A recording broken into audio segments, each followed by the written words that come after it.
today. From Raymond James Stadium in Tampa, Florida, this is Madden Football on EA Sports.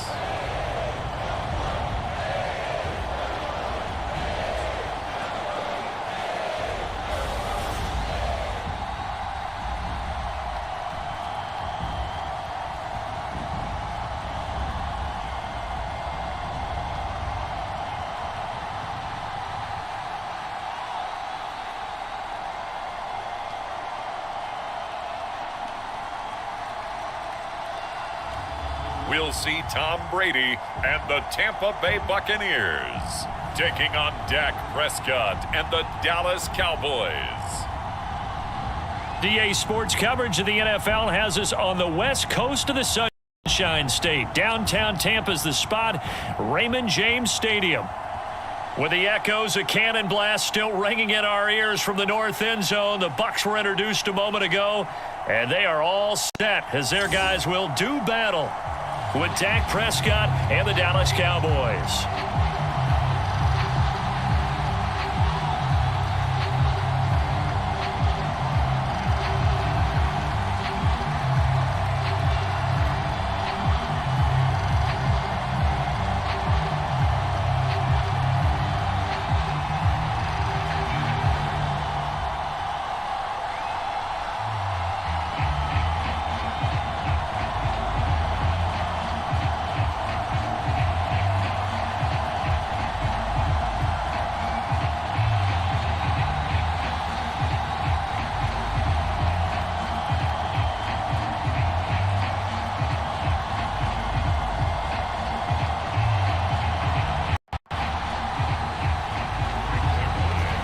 Zerline now. He'll handle the honors to get us started. And off we go from Tampa.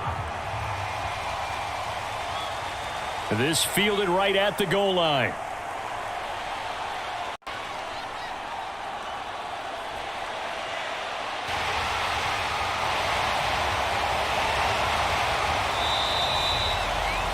And it's a pretty good return here as he'll get this up to the 29. Tampa Bay coming out along with a man who needs no introduction, the great Tom Brady. Well, we've all seen what Tom Brady can do on a football field for a couple of decades now. But how about his most impressive accomplishment? Moving to a different franchise and taking them to a Super Bowl title as well. Not many players can continually stiff arm Father Time the way that he has.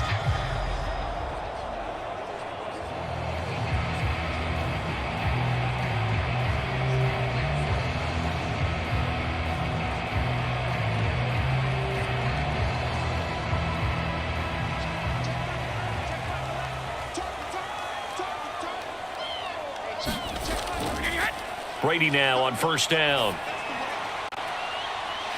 And a first hookup with his all-pro tight end, Rob Gronkowski. He'll be hit down at the 33, 5 yards on the play. I think defensively you're okay with that. Here in the first quarter, he's going to get some catches, but they rallied to him quickly. And that's what you count on, and I like what you just said.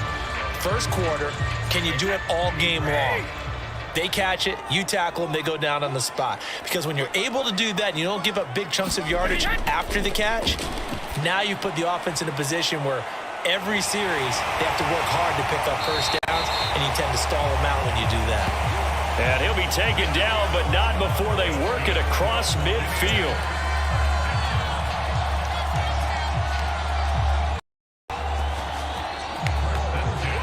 I think when they look at their offense, they think to themselves, weapons, weapons everywhere, and they want to move the ball around. They want to spread it to different people, but you absolutely know they want to get this man involved as well, and that's what they just did on that play.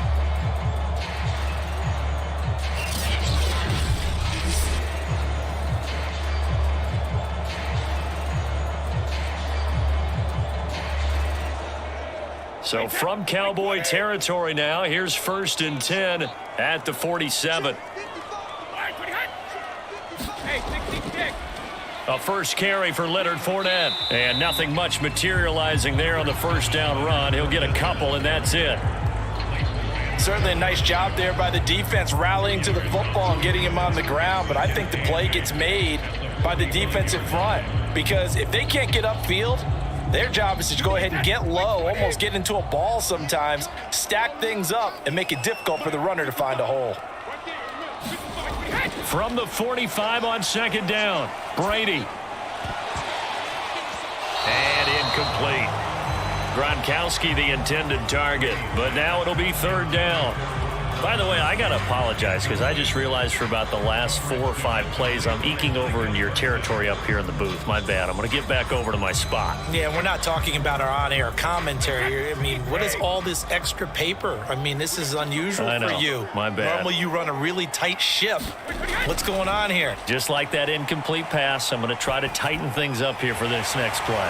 And a pretty nice tackle there, ranging up from his free safety spot as he'll stop him about a yard short. And that's good for a gain of 6, and that'll bring up fourth down.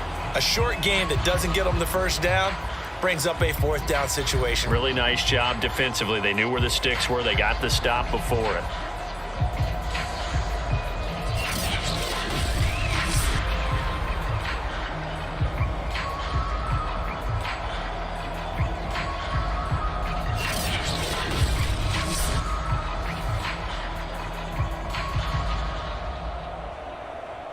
And on their first drive, the offense staying out there.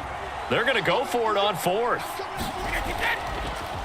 They'll go with a big bank Fournette. And some room to work. And he's into the end zone. Touchdown, Buccaneers. 38 yards for Leonard Fournette. And the Bucs have taken a first quarter lead. Well, that situation, Charles, where it's too long for the field goal. Why not take a chance on fourth down? And, boy, does it pay off handsomely. And living with a lot of second guessing goes with the job description when you're the head coach. And most guys nowadays, they understand and study analytics. They have someone on staff that walks them through it and then talks in their ear on game day. So they're a lot more comfortable rolling the dice and going for it. Ryan Suckup on for the point after.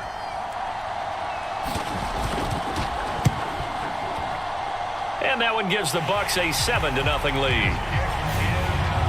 So the drive there took 6 plays. And the man who finished it off with a run into the end zone, Leonard Fournette.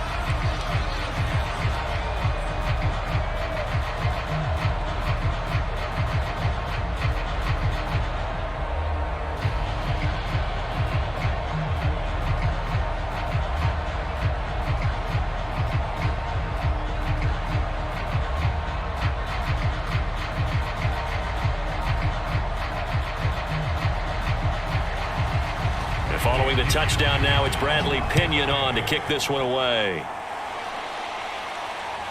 This is Tony Pollard. And he'll take it up past the 25 to the 26-yard line. Now we'll see what the right arm of Dak Prescott has in store as the Dallas Cowboys offense sets up shop. It's been a lot of fun watching him advance in his career. Many people question his ability to throw the football coming out of Mississippi State. He's conclusively answered that question. In addition, a very strong runner and an even better leader.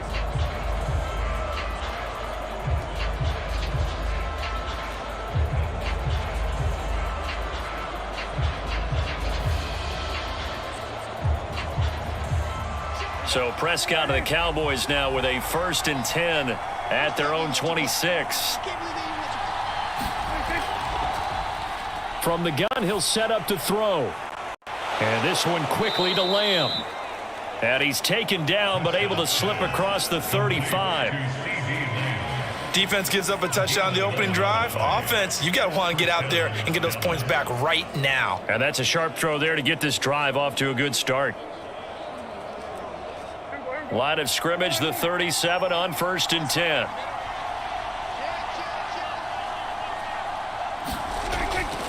Here's Prescott. And his throw's going to be incomplete.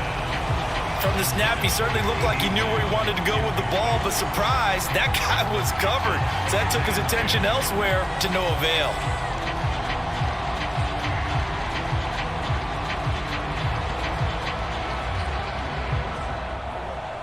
2nd and 10.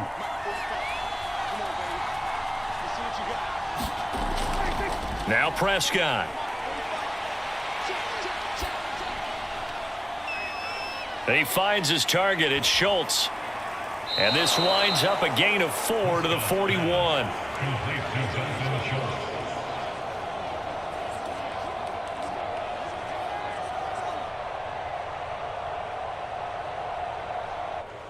Brandon, perfect defense in this situation would have meant that there was an incompletion. They would have picked it off. Okay, so they gave up the completion.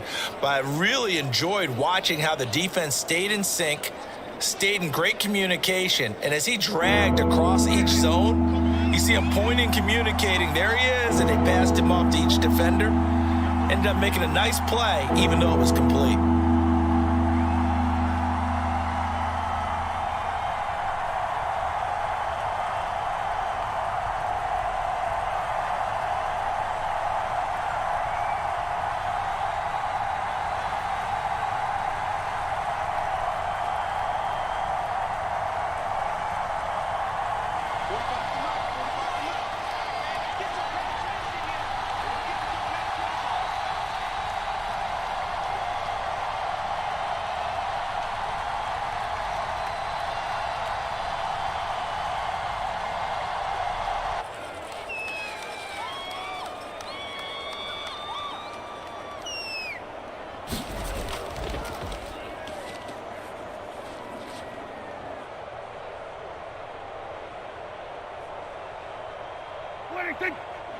On 3rd down, it's Prescott.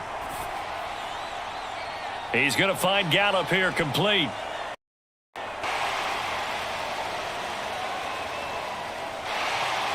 And he'll be taken down across the 50 at the 45 in enemy territory. And this was a nice example of an offensive coordinator scheming his guy open. Just a little underneath route, just trying to free up some space, and it worked awfully well.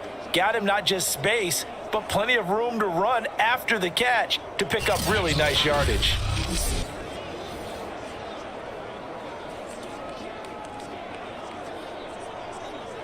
So from Buccaneer territory now, it's 1st and 10 at the 45-yard line.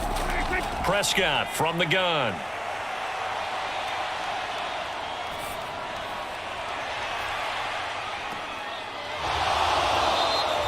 And he'll be out just a yard or two shy of the 30.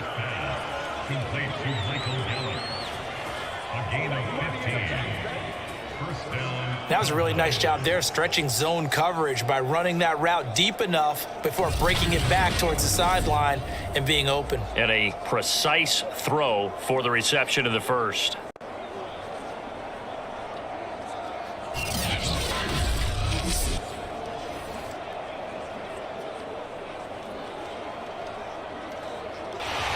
Bruce Arians taking exception to that last call, and he's going to throw out the challenge flag.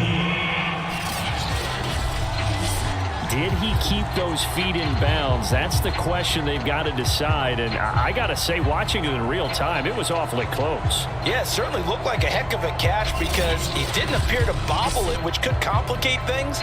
But even with the benefit of replay, that's pretty tight. Well, here's the call.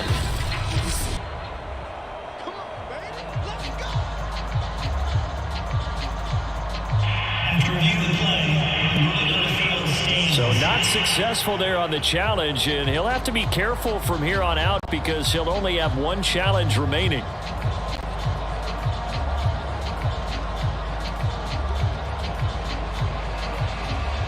Line of scrimmage, the 31 now on 1st and 10.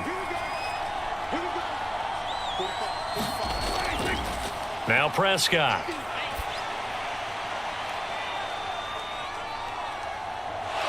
Over the middle, Amari Cooper, it's complete. They'll contain him to just 4, 2nd down.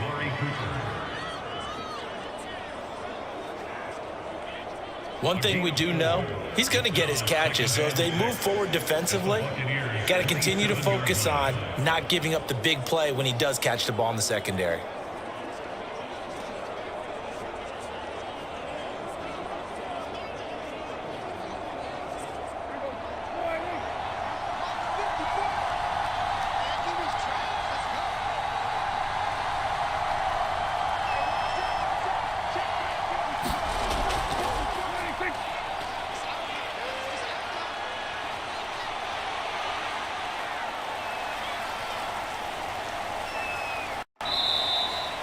And not much of a hole there as he gets it down to about the 24-yard line. Watching that play unfold and watching him complete it brought back memories of doing all those pursuit drills to make sure you don't over-pursue and let a guy get a cutback lane on you. He did that very well. You praised him on tape yesterday for the angles that he takes to the ball. Took a great angle right there. Prescott. Open man Lamb. It's complete. And this is going to lead to another first down as the tackle's made at the Bucs' 13-yard line. And this has been a nice answer to the touchdown drive against them a few minutes ago because they've come out and reestablished the tempo. A nice throw there, and they're putting together a very strong drive as a response.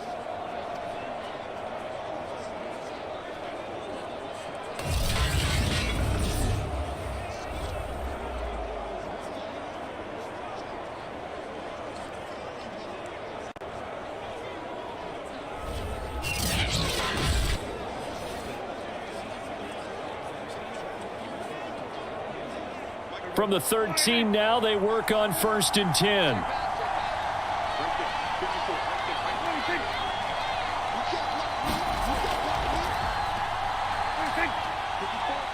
From the red zone now, Prescott.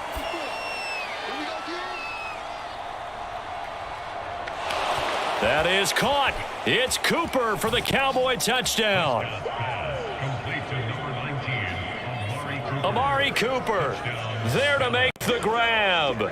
And the Cowboys are an extra point away from tying the football game. That's why you've got your star out there. Throw the ball to him. They did. That's simply saying we don't care what coverage you put out there. He's so good. We're going there with the football anyway, and there's not a thing you can do about it. Inside the red zone, they go to him. He gets it done.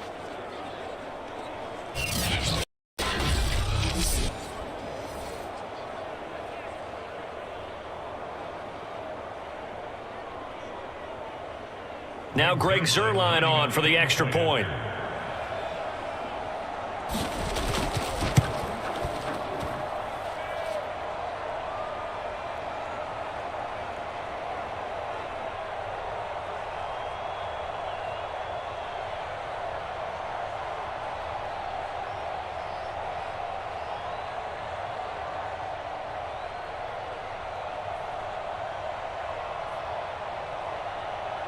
It's up and good. So these teams match touchdowns here in the first quarter, and we're tied 7-7.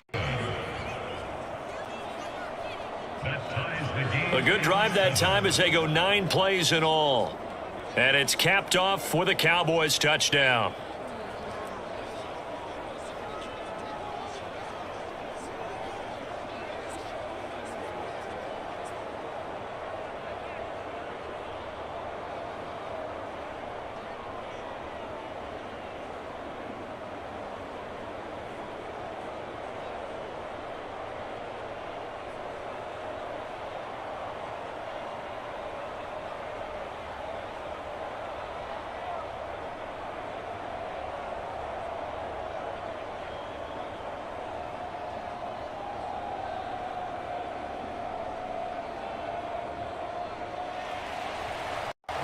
Each team's had it. Each team has scored. 7-7 here as the kick's away. Taking it about the 1.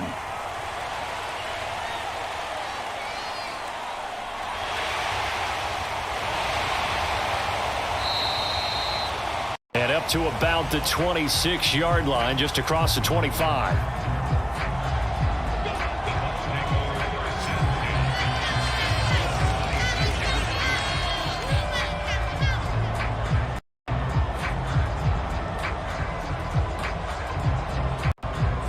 Tampa Bay, they're getting ready to set up shop here for their second drive. And that last drive was very, very balanced, pretty methodical. You think they go that route again? I'm always of the school that until they stop me from doing something, I'm going to continue. And I think that that's exactly what they'll look to do. But the beauty is the balance that they've created sets up opportunities for big plays. Looks like a run, turn it into a play action, and throw one deep. Brady and the Buccaneers here, 1st and 10 at their own 26.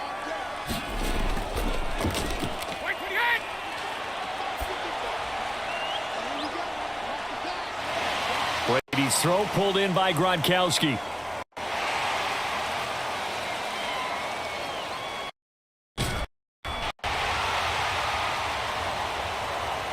And they're able to get this one across the 35. When you get a big tight end like this, sometimes it takes more than one man to bring him down. Oftentimes, your best bet, just jump on and hold on and wait for your teammates to arrive to help get him on the ground.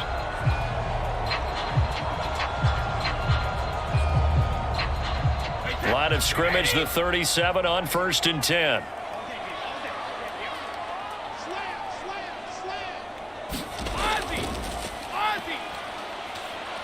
Fournette, a 1st down carry.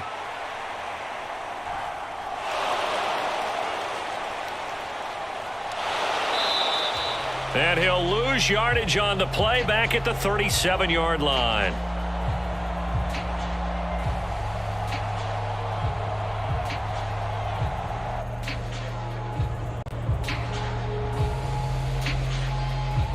Officially, it's a 1-yard loss. That's going to bring up 2nd and 11. I like the strategy. Extra tight ends, extra beef. They want to run the football, but that means they probably want to run it inside. If you get strung out on the perimeter, you're in peril. Yeah, we saw the result, negative yardage.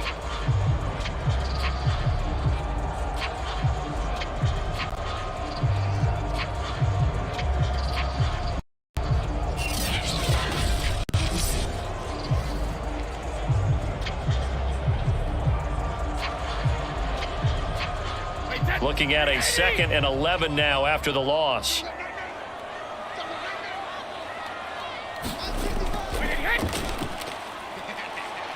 Here's a give to Fournette.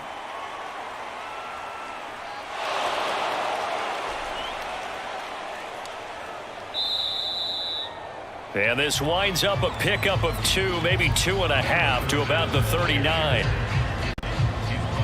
Just not a whole lot of room to operate there on that carry.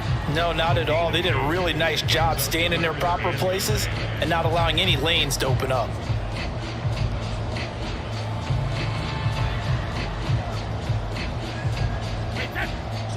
And the Cowboys here on 3rd down, bringing in an extra defensive back. Brady.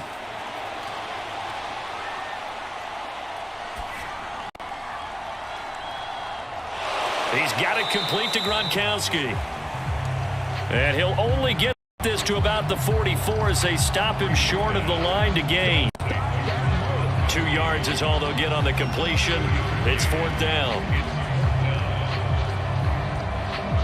Well, the coverage was tight that time. They allowed the pass underneath to him, but they rallied to him pretty fast, too. Converged on him and got him down. That'll bring up 4th down.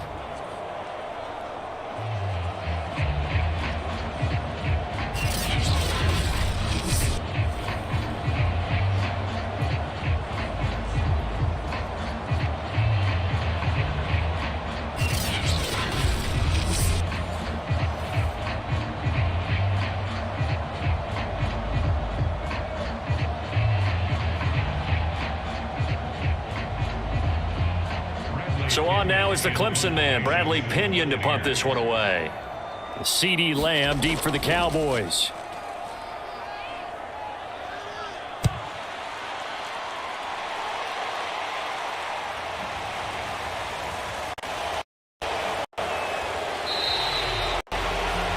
They call that a punt of 38 yards officially. And the Cowboys will take over the football with a 1st and 10. 2nd drive forthcoming here for the Dallas Cowboys. The last possession, these guys were able to tie the game with a touchdown, and now they'll have a chance to move out in front. Yeah, let's give a big assist to the defense who got the ball back. The special teams went out there, handled things. They've got it. They've got momentum. I know they're eager to get out there and put it on display.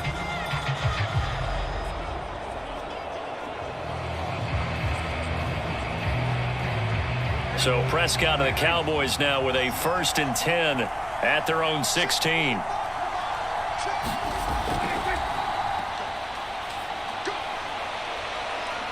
They'll try and start this drive in the air.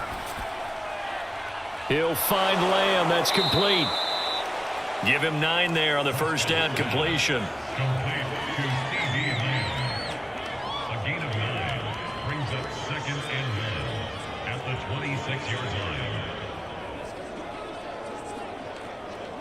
And just a yard to go here on second down.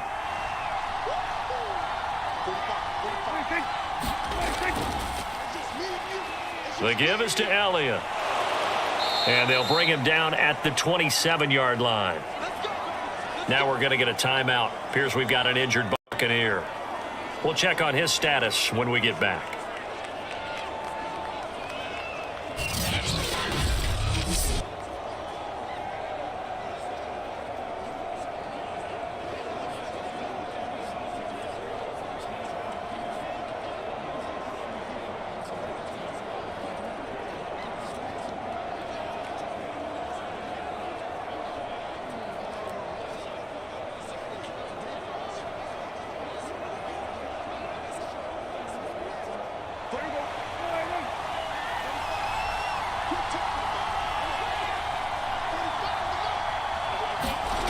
First down, Prescott. This to Jarwin. No gain there on the completion. 2nd and 10. I'm wondering if the same thing went through your mind as mine. When I see a big man like that make a catch, all I keep thinking to myself is, big man with football. Look out, everyone. He may not juke you a whole lot, right? He may not run past you because of his size. You're talking about a guy weighing in the 270 range. But, boy, once he gets his mitts on the ball, he's going to be tough to bring down. On second down, Elliott. And he'll get about 4 across the 30 to the 32. Well, they didn't get a whole lot out of that one, but I think you've got to continue to try and run and try and keep the defense honest. You mean or else he'll just sit back, dare you to throw it on every down? Yeah, you get your quarterback hit a lot that way, too. So 3rd and 5, defensively expecting pass. They've got 6 DBs out there. Out of the gun, here's Prescott. And this pass broken up. But the contact well timed there, and now 4th down. Now that's a good bounce back after giving up a touchdown on the opening drive. Just 1 first down permitted and then out. Obviously no loss of confidence with that defense, and now they get to turn it back to their offense.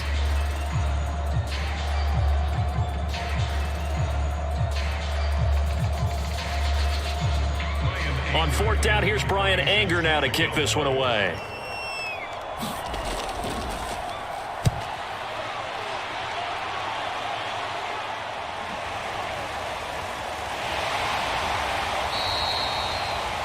That'll be a 44-yard boot, just a yard on the return as he's covered up quickly. And the Bucs will get ready to go on offense.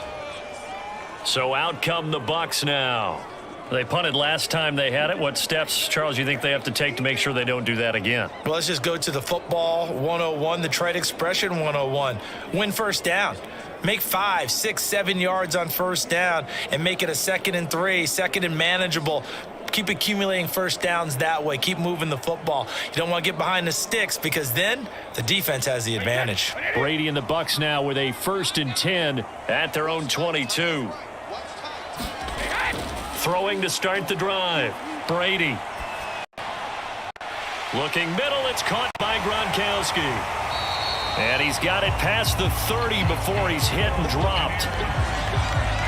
A lot of tight ends just use their size and their strength, try to occupy some space and kind of body people away and catch the football. But not this guy. He's a refined route runner. Makes me wonder if he took some dance classes in his background with his footwork. From the 32 now, here's 1st and 10.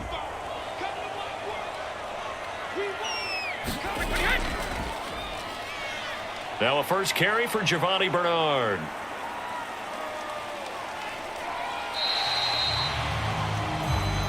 Give him 5 on the carry there, and it'll be 2nd down. Brandon, 5 yards on that run. Let's get back to the huddle and make sure if you're a back, you spend time with your offensive line and give them credit. Hard to move those 300-plus pounders at the line of scrimmage, and they did for a significant chunk of yardage. After the pickup of 5, here's 2nd and 5. They keep it on the ground. This time it's Fournette. 3 yards is half of what they needed. Now can they get the other 3 here on 3rd down? I do know from experience that when you slow down someone's running game, you're now doing the dictating on defense. And guess what? Now you're getting ready to tee off on their quarterback because they have to throw it all the time. But you still have to be alert for the draws and other plays of that nature to make sure you don't get hurt.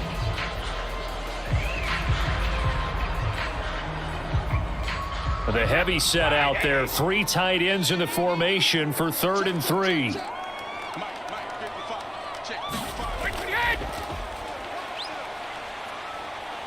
They'll try and run for it with Fournette. And he's going to have a 1st down as he's brought down at the 44-yard line.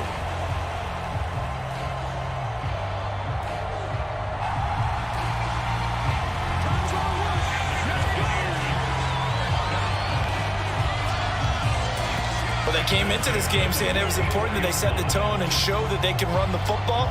And I believe that they've done that here in the 1st quarter.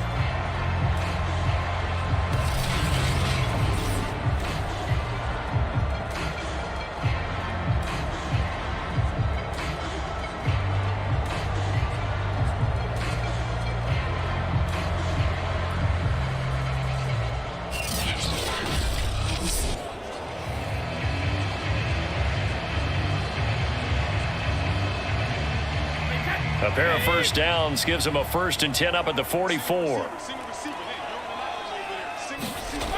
Now a play fake. Brady.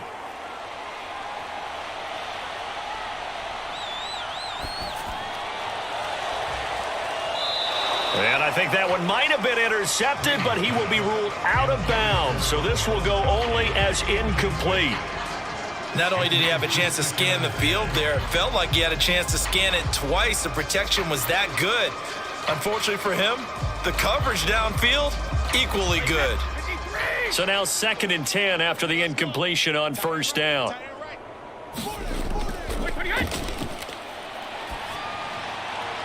Brady's throw there complete. 5 yards. Now it's 3rd and 5. Not a big window to throw. Coverage wasn't too bad there. Yeah, they had him under wraps pretty well, but somehow able to muscle his way open and catch the ball.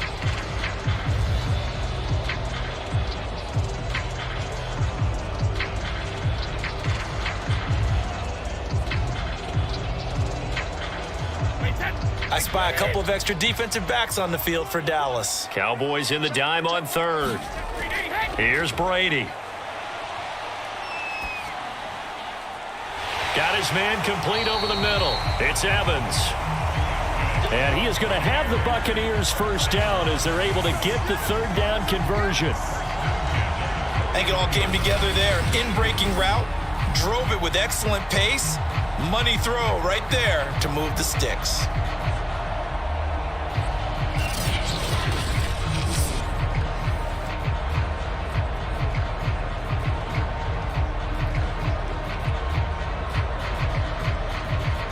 So from Cowboy territory now, here's 1st and 10 at the 41. Again, it's Brady. Johnson's got it complete. And they'll get him down after a pickup of 8, 2nd and 2. I always laugh when people say, what's the toughest route to defend? And I'm like, any of them, especially if it's a good receiver. That makes things very difficult. But when you're running a drag route, something short, shallow, going through defenders, using guys almost as screens in order to get open, that makes things tough for guys trying to get to the football.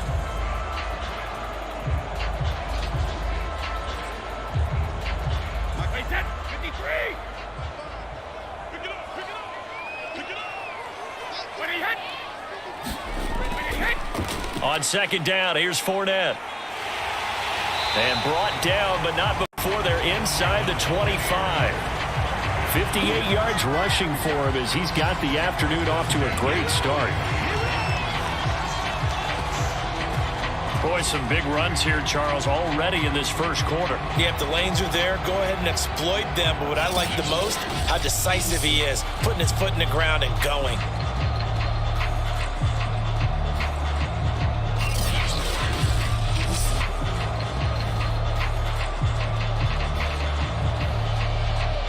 So a good run by Fournette. Now another 1st and 10. Now Brady.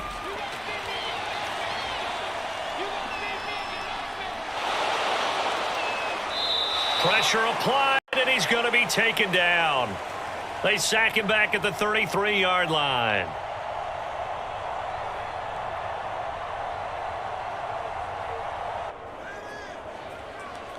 That one will set him back nearly 10 yards here on 1st down on the sack. Well, I think that time he just maybe held on to it a little too long, CD, because after a couple of seconds in this league, you know those defenders are coming. And how many times do we talk about complementary football? And we're usually talking about, does the offense help the defense? Does the defense help the offense? I think in this case, does the quarterback help out his offensive line? You only have a certain amount of time to get rid of the football. They can only do so much. On this play, he took them to the limits. So 2nd and long, and got to be careful not to fall out of field goal range. Another try after the 1st down sack. Brady. That's caught by the big tight end, O.J. Howard. And he is out of bounds inside the 30. 4 yards on the completion, and it sets up a 3rd down. That was an okay hook up there with his tight end, but unfortunately, they didn't get the kind of yards they had hoped for. That's going to bring up 3rd down. And some secondary help here for the defense in the nickel on 3rd and long. Now Brady. He'll drop this off for Bernard. That's going to bring up 4th down, only a gain of 2 there. We can make this one pretty simple. Locked up all of his progressions downfield, forced to get it to his running back. But how about the way they ran to the football and knocked him down to force a 4th down?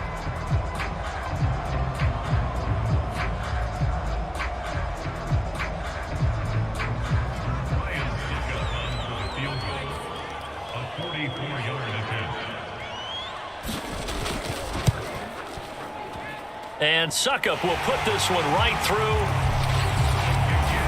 And they take the lead here now at 10-7.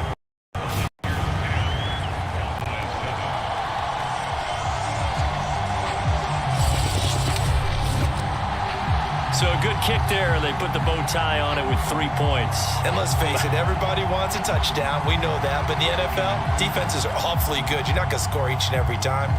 Be able to knock the ball through the post and take the 3. By the way, I said bow tie. I meant just bow. Either way. Not the tie, but yeah. Either way. You got it. I just went right past it.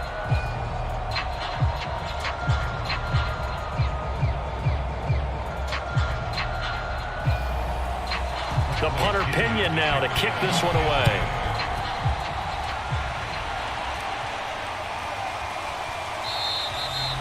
Pollard elects to keep it, and this will come out to the 25-yard line. Dallas offense set for this next drive and hoping to do better than they did their last possession when they punted the football. Appeal to the vanity of your offensive line. Tell them that they control your fate. Leverage guys. Win the line of scrimmage. If you do that, you start to win 1st down. You win 2nd down. And guess what? You start accumulating 1st downs. And that's what they need in order to not punt the ball again.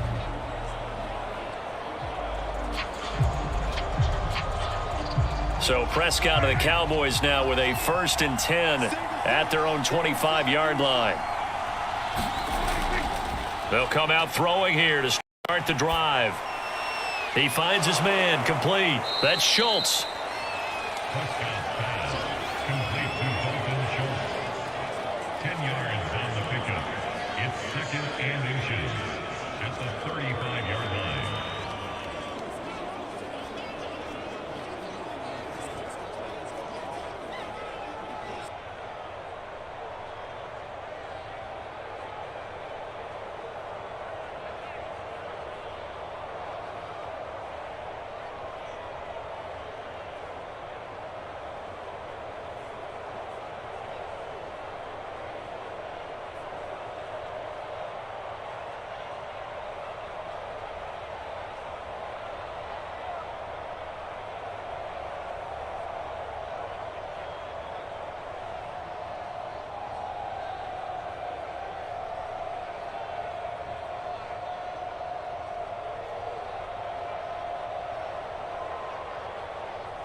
10-7 our score after one right here on EA Sports.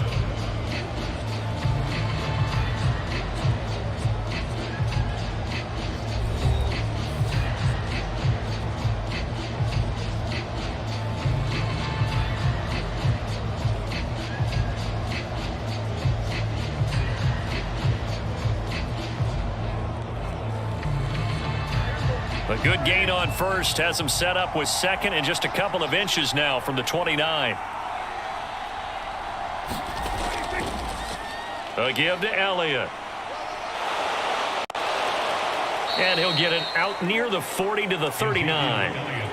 I know what you're thinking out there. I know a lot of you are thinking, take a shot downfield. It's a great spot for it.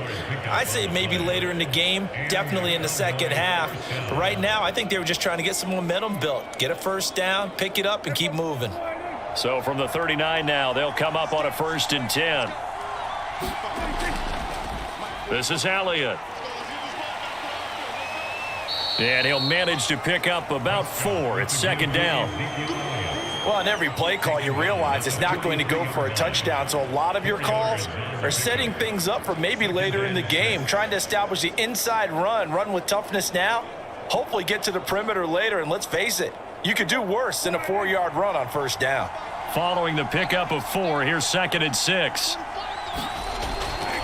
Throwing, Prescott.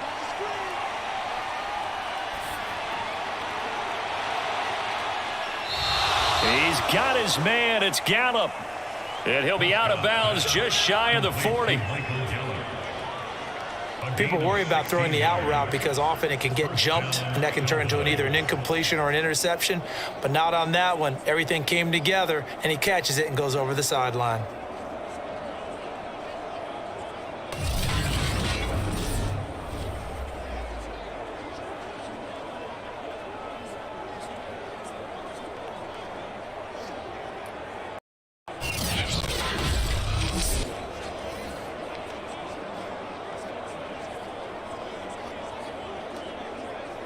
So from Buccaneer territory now, it's 1st and 10 at the 41.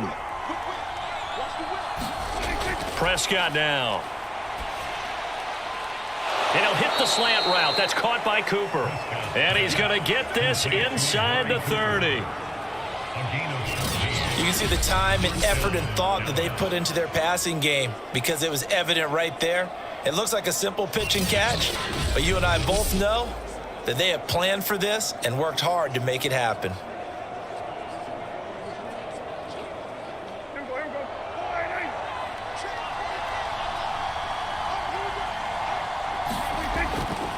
A 1st down carry by Elliott. And the result here, a pickup of 8. Leaves him with 2 to go on 2nd down. Even though they gave up more than they wanted to on that play, it actually illustrates how well they bottled him up throughout the game because that was his longest run of this contest.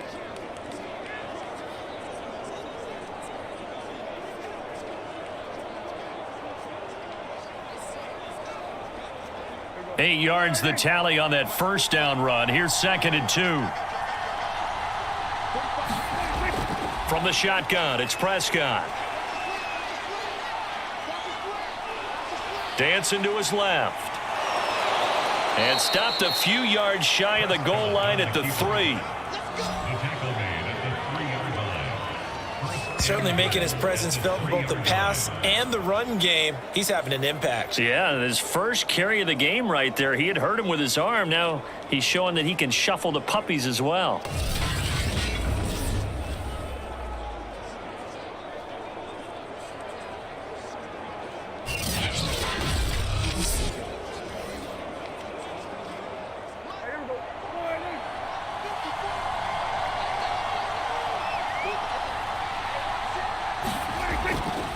Elliott.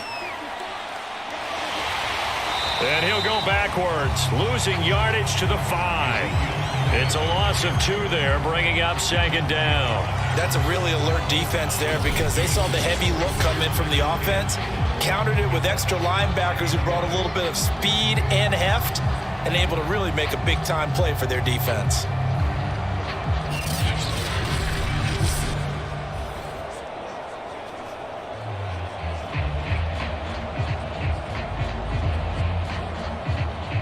back at the 5-yard line now. 2nd and goal. Prescott to throw it. That is caught. It's Cooper for the Cowboy touchdown. 2 first-half touchdown passes now for Dak Prescott. And the Cowboys have retaken the lead. Now he's having a nice little first half here, partner. And it's a first half that leaves us anticipating what can still come. I mean, 2 touchdowns already here through the 2nd quarter. There could be plenty more before this game is over. Now Zerline on to add the extra point.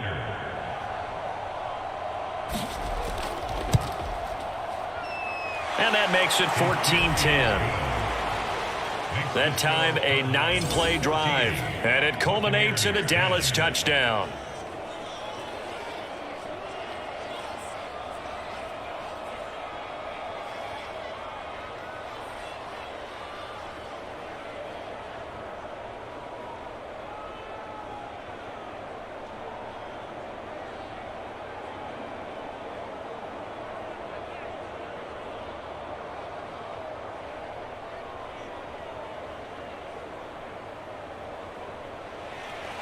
Now after the touchdown, it's Zerline. He'll kick it away. Taken in at the 3. And he's up across the 25 and down at the 28.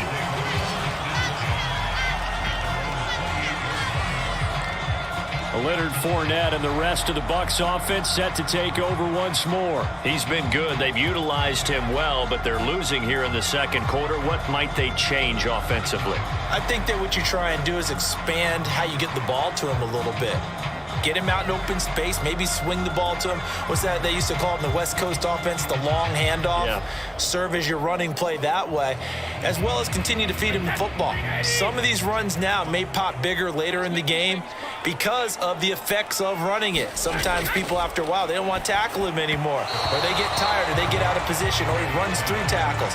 Continue to feed him the ball. He's having that kind of game. Yeah, might they get him the ball in some space in some different ways here? I think he's got to be careful not to force anything into coverage right there. There weren't really any throwing lanes, but the best part for him, he's got 2nd and 3rd down to fall back on. An incomplete pass on 1st down. That leads to a 2nd and 10. A shotgun give to Fournette. And he'll work this one up to about the 38. 67 yards rushing for him as he has been tough to stop here this first half. And that's the kind of run that gets everyone excited on offense. And, you know, oftentimes the guys who carry the ball are the ones in the huddle doing the chirping. Right now, I think it's the offensive line telling them, run it again. We are right there about to break a big one. On 3rd down, Bernard. And he's got the first down as he's up to the 45-yard line. 3rd and 1, partner. No need to be fancy there. Just use some force and move forward and pick up the first down.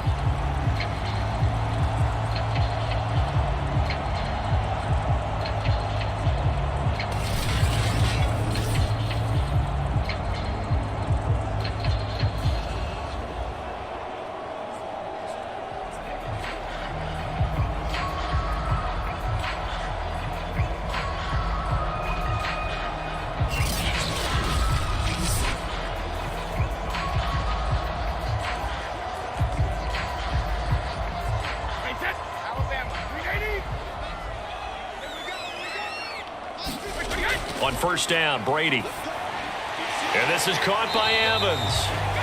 A gain of 6 there on 1st.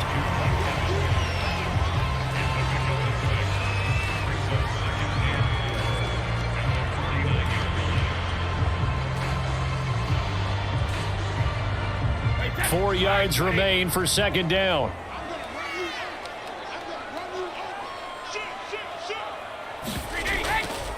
Now Bernard. And he's going to be stopped up at about the 47-yard line. It'll be a pickup of a couple, and it leaves him with a 3rd and 3.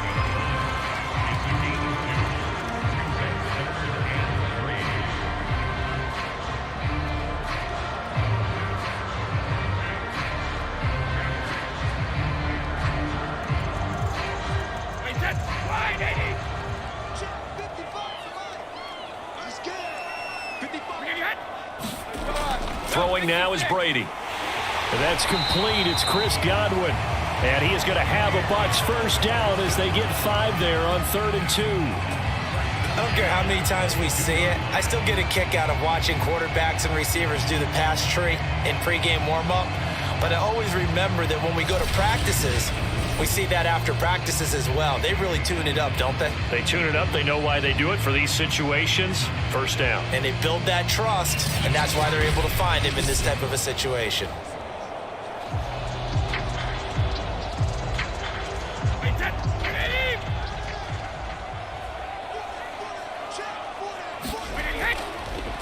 Now Leonard Fournette. And if there was a lane there, it closed up quickly as he stopped for no gain. 2nd down. And now it looks like we've got a Cowboy shaken up down there on the field. While the training staff takes a peek, we'll take a break.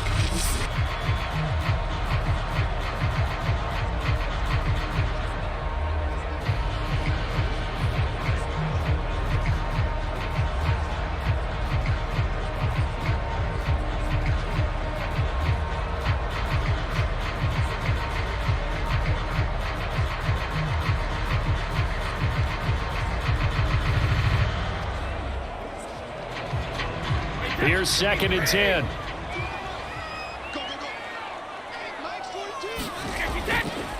A draw play. Bernard dancing away at the 35. And he's got this pretty close to a first down at the Cowboys' 32.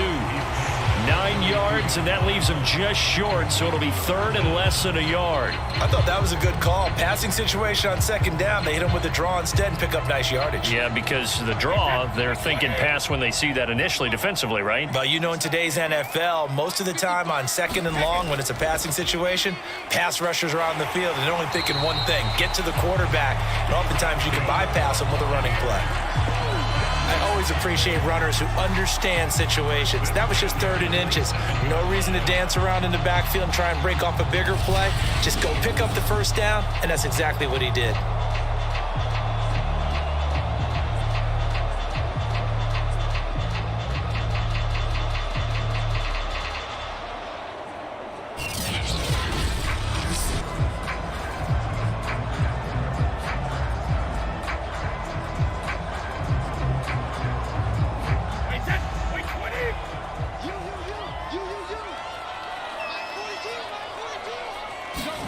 Now he'll throw with Brady. And that one drops down, incomplete. Good coverage there, forced the ball free, and it's 2nd down. My first thought is surprise because that's one of the better tight ends around, and I've seen him pull in balls like this before. But how about a little credit to the defense forcing that incompletion? After the incomplete pass, here now is 2nd and 10. Brady going to throw. Over the middle to Evans. And down inside the 15, shy of the 10. An ex-teammate used to tell me all the time, I hate experienced quarterbacks because no matter what, you really can't hide what you're doing. And I think that right there, he knew right away where the blitz was coming from, where his primary guy was going to be, and he ended up going to a secondary target for a nice game. I was just going to ask you, that wasn't the primary target, and he's so good at that, isn't he? I think he knew right away that he wasn't going to get to his primary guy. I think he read that as soon as he got to the line of scrimmage, knew where the pressure was going to come from, and said, I know how to beat that, and that's what he did.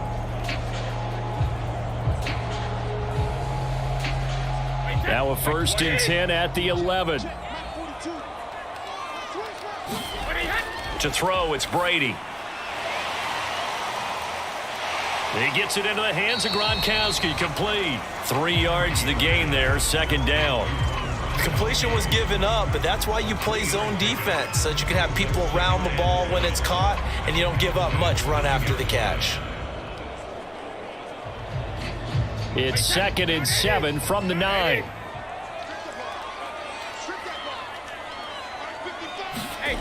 Now Brady.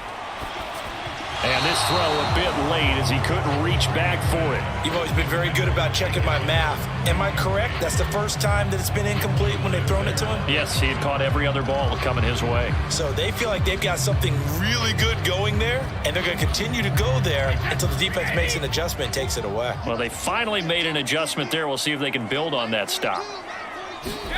Brady to throw again. To the goal line, but it's incomplete. And that drive is going pretty darn well. 3 previous times, converted on 3rd down. But on that one, the defense rose up and said, enough of that.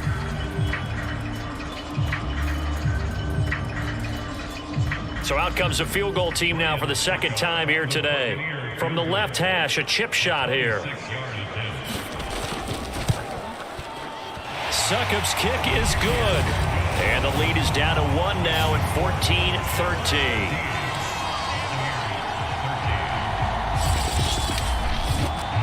No problems in the field goal department so far. He's 2 for 2. Pretty reliable here in this game, isn't he? And to me, that bodes well for them. If they need him late in the game, his confidence should be sky high.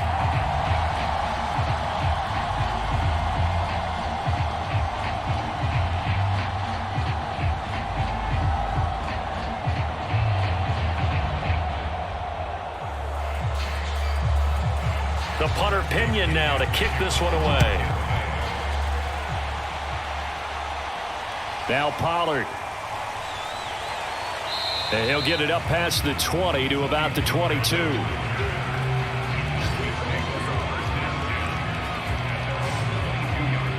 Dak and the Cowboys ready for their next possession. And the numbers for the last drive, and he was perfect, which maybe isn't surprising because he has not missed a pass in this game yet.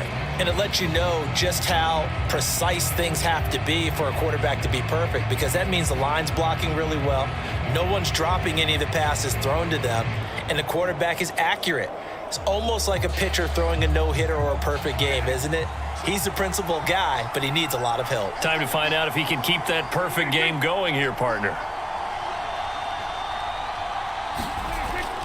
They start on the ground with Elliott. And he can only manage to get a couple. 2nd and 8 coming up. Well, any lane that might have been open there was closed pretty quickly, and that was because the defensive front, they won that battle at the point of attack at the line of scrimmage. They used great leverage, held their spot, and stacked him up.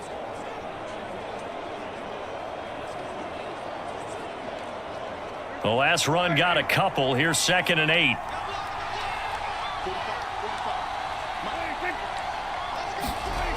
To throw is Prescott. That is caught by Lamb. And they work this well upfield across the 45. And defensively, they were in zone coverage there. Do you have to be a little careful? You're losing playing against a good quarterback like he is to not play too much zone? Yeah, you have to be careful about how much time you're giving up. I think it's a good point you just brought up. So maybe if you still want to play zone, you go to a zone blitz scheme. And you can drop anyone out of your defensive front, defensive end, defensive tackle. It doesn't matter. You just exchange someone to bring more pressure towards the quarterback and still try and cover downfield. Prescott on 1st down. Flush to his right. This will be stopped about 2 yards shy of the marker. 8-yard gain, 2nd and 2. Now, that was not a bad scramble there on 1st down. He didn't force it, nor did he throw it away. He was able to take off, and now he made it a very manageable 2nd and short.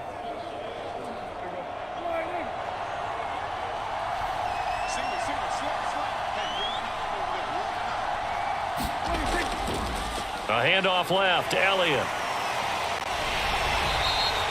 It'll be a gain of 2 on the play, but they'll remain a few inches short here with 3rd down looming. Pretty good job defensively. Thought he was going to get it, but they knew where that marker was, and they stopped him just short of it. What it does is emphasize that strategic football and situational football is not just played on the offensive side, is it? Defense understanding, as you noted, where the 1st down marker was and making sure they didn't get there. 10th carry now for Elliott. And Elliott trying to work his way forward, but it looks like he did not make it. They'll be marked inches short. No gain on the play, and that's going to lead them to 4th down.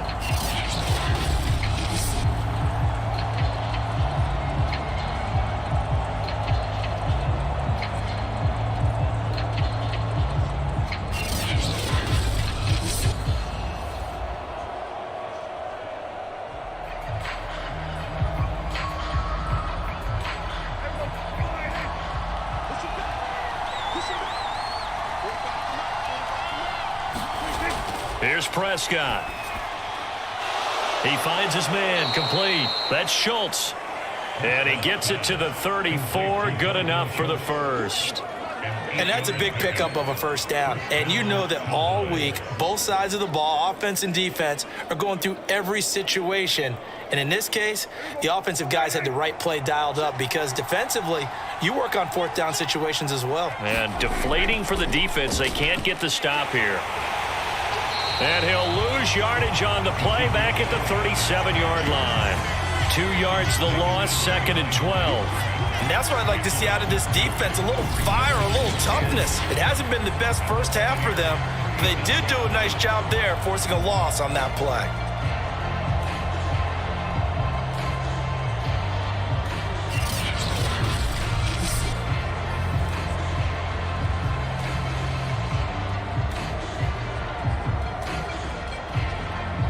A rare misstep on that last play because the drive has been strong, but now it's 2nd and 12.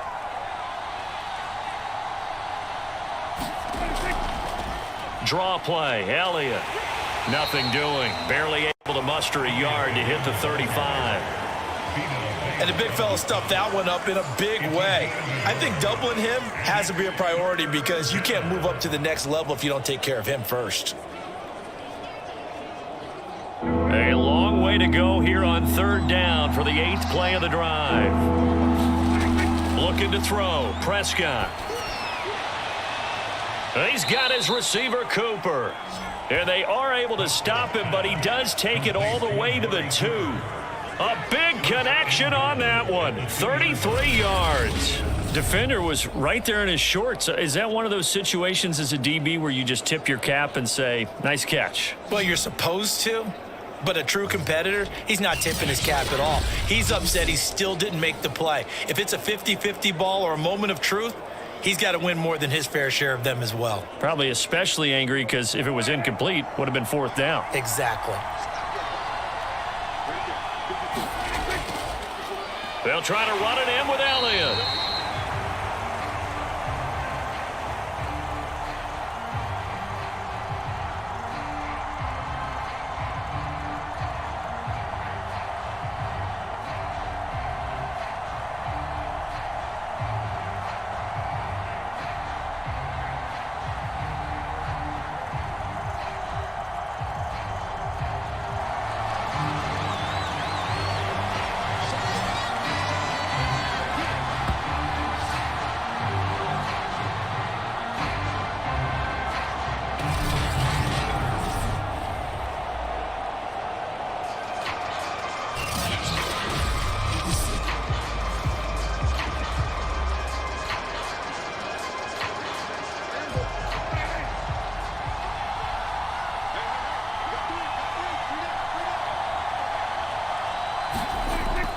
They'll try again with Elliott. And he'll get him a bit closer as he's down to the 2-yard line. The 2nd down play, not much better than the first, just a gain of 1 there. His path became similar to almost running a stretch play, didn't it? Trying to find a crease, anywhere to put his foot in the ground and cut back. It just never materialized. This Tampa Bay defense, they held strong on the first 2 plays. Now 3rd and goal. That ball is caught. It's Gallup. Touchdown, Cowboys. 3 touchdown passes now for Dak Prescott. And the Cowboys, they push out in front further. On those slants, everything happens so quickly. What makes it work?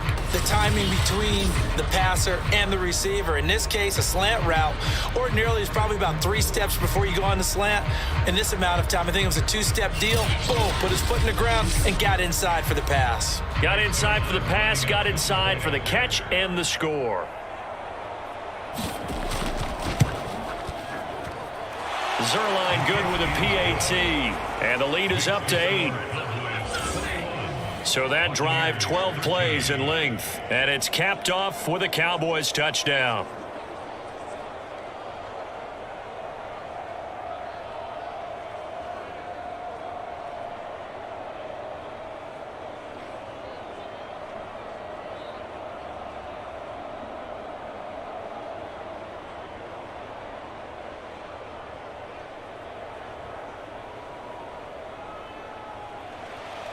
Now after the touchdown, it's Zerline. He'll kick it away.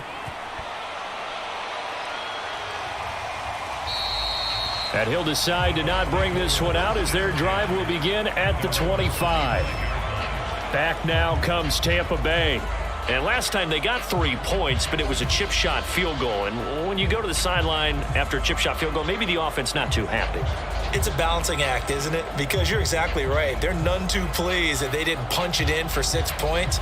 But they also have to remember they did put points on the board. 3 points is 3 points. And in this league, you take points when you can get them. Not easily done.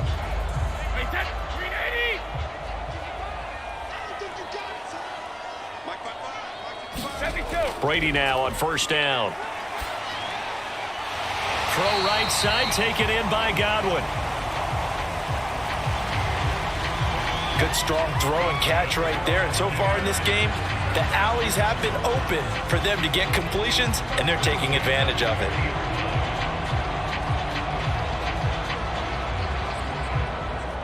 First down now, but that clock rolling. To throw is Brady. That is caught. It's Chris Godwin. And able to rip off a big chunk of yardage before being dropped inside the 40. The Bucs going to go ahead and use the second of their timeouts as they'll stop it with just over a minute to go before halftime.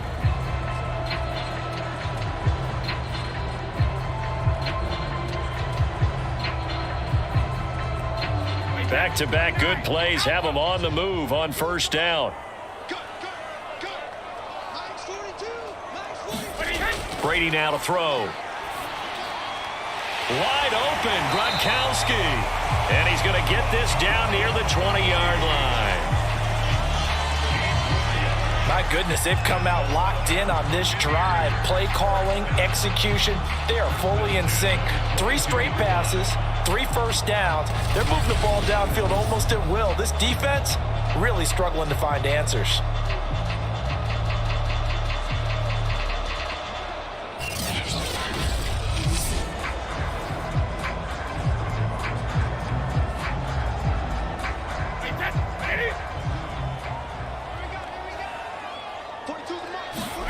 Brady now on first down. And he's got Gronkowski yet again. And he's tackled a yard short of the marker. Good gain of 9 on first down. Nice rhythm throw there on first down. He located his tight end, made it a nice easy pitch and catch. Hoping he can break a tackle or two. Wasn't able to do that there, but still good yardage. The Bucs forced to use their third and final timeout as they stop it with 16 seconds to go in half number 1.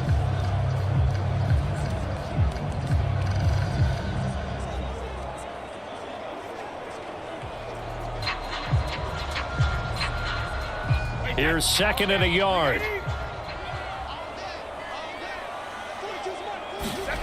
Now Brady again.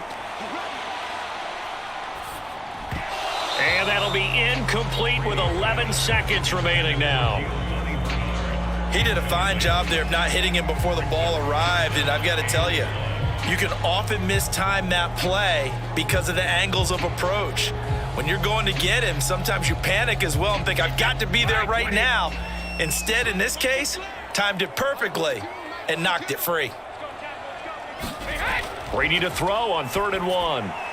Completing it to the right side, Johnson. And the Buccaneers are going to have a 1st and goal coming up as they find a way to convert there on 3rd and 1.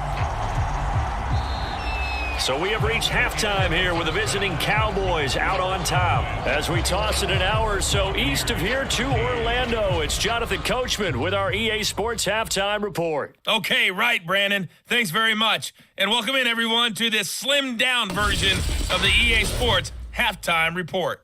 Okay, Brandon, thanks very much. And welcome in, everyone, to an abbreviated version of the EA Sports Halftime Report. This game's had a little bit of everything thus far, and certainly plenty to look forward to, as the teams are right back out there for the second half. So we'll get right back out there as well, as we'll turn it back over to Brandon Godden. Okay, Coach, appreciate it. A 1-touchdown game here as we get set to resume play in the second half.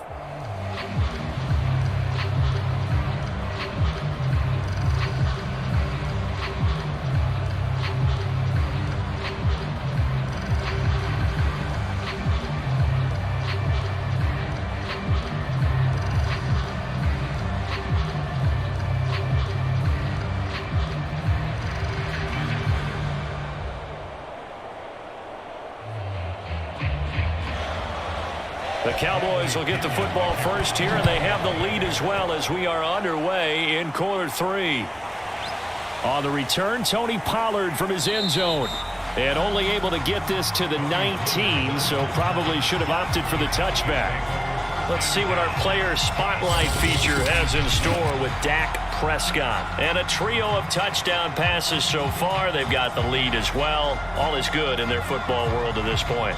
And it's so much fun for our colleagues, right? Think about our producer, our director, everyone putting together these shots. Wouldn't you love to be in the truck right now and hear him calling for it?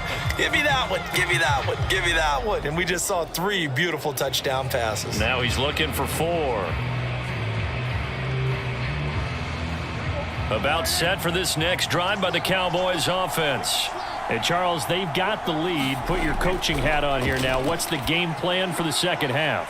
I think getting the running game going a little bit more, because I thought in the first half they didn't get it moving the way that they would like. They had success throwing it, but I think these first couple of drives, they'll want to get those running backs going and give them more opportunities, and I will guarantee you that those guys were lobbying for them in the locker room at halftime.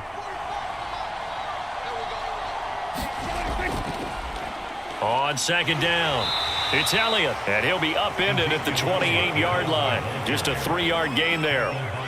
In the first half, he was held in check on the ground, but despite that lack of production, they still have the lead. Yeah, and they've got to feel fortunate about that. If they could actually get production from their lead horse, that would help open up this offense and widen this margin, too.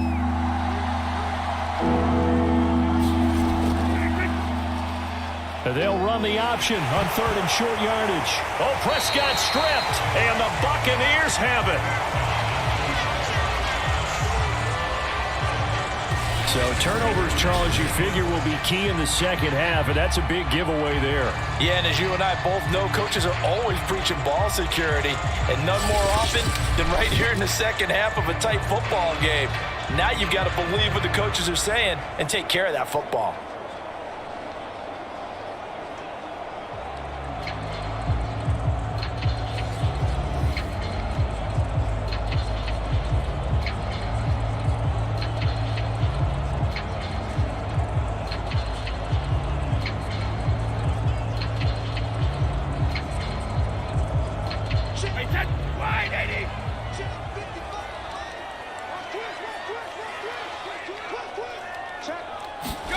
Now after the fumble recovery, it's Brady.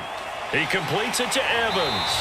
And down he goes, taking it inside the 10, just shy of the 5 at the 6. And remember, this drive started off following the turnover, and they've taken no time working their way down the short field. A nice connection there, and now they're looking at a 1st and goal.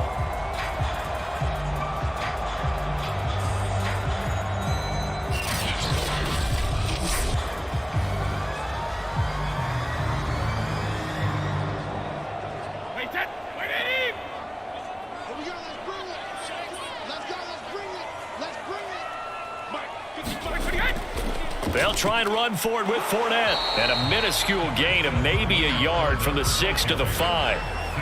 Well, Brandon, we always know that once you score 1 touchdown, you want 2. You're without a doubt. And so far today, he's got 1, but was denied as he tried to get the second one. So they've been in the red zone 3 times, and it's yielded just 3 points. Can they find the end zone here on 2nd and goal? Here's Brady to throw. The quick slant caught, and in for the Buccaneers touchdown. Tom Brady hooking up with Mike Evans there. And the Bucs are within a 2-point conversion of tying us up. This is similar to baseball where you walk the leadoff hitter and you don't expect him to come around and score. Almost impossible. Anytime a defense has to defend a short field, you usually end up seeing the result we saw, giving up points.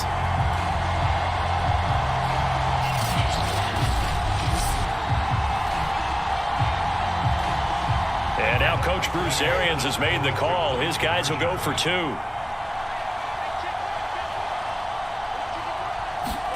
Brady's going to look to throw. Throws right side. And he's got it. So they went ahead and went for 2 to tie the game, and it works out. And, of course, on the 2-point try, had the option to run or pass. They pass it there, and it works. Felt pretty straightforward, didn't it? An open receiver, ball's put on him, 2 points for them.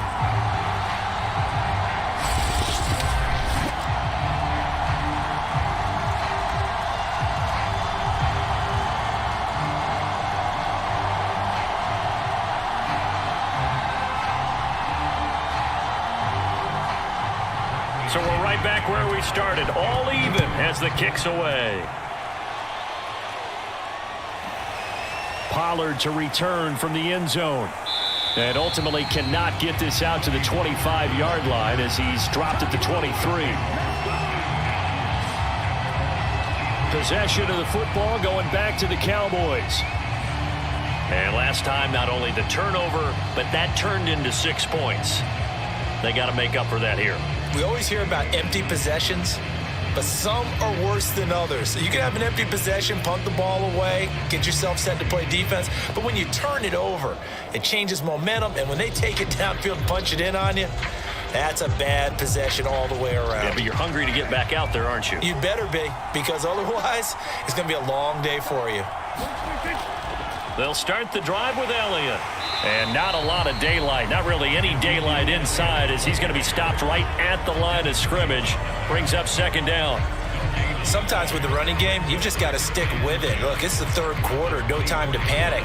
But that also doesn't mean you just do it the same way you've been doing it the entire ball game. Maybe change up some blocking assignments or run a few different plays, but stay with the overall essence of the running game. Now Prescott. He's going to find Gallup here complete. And he's taken down, but able to slip across the 35. I'll tell you what, a lot of those mid-range throws have been available because sometimes teams get too concerned about the deep ball and they leave too much space in front of them. And these guys have been taking advantage so far.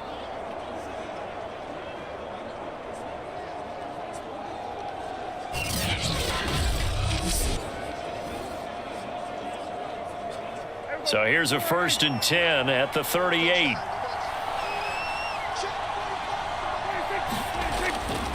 They go back to Elliott. He's been busy. And they'll get him down after a pickup of 8, 2nd and 2. He hasn't had a ton of success here so far, but you get the feeling that he might be on the verge of popping one. Yeah, even on that one, there was a little bit of a hole, but it closed there quickly at the end. Ahead of the chains now, 2nd and 2.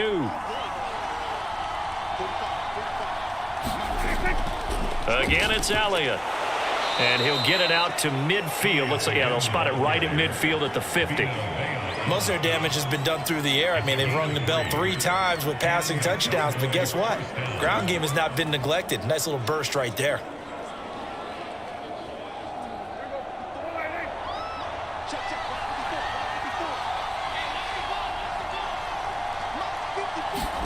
Off the play fake, Prescott. Got his man there complete to Gallup. And he's corralled, but not before getting it inside the 35. Well, that was a fun one to watch right there. A nice in-breaking route and plenty of room in the middle of the field. And he was able to get behind the linebackers and grab the completion for a really good pickup.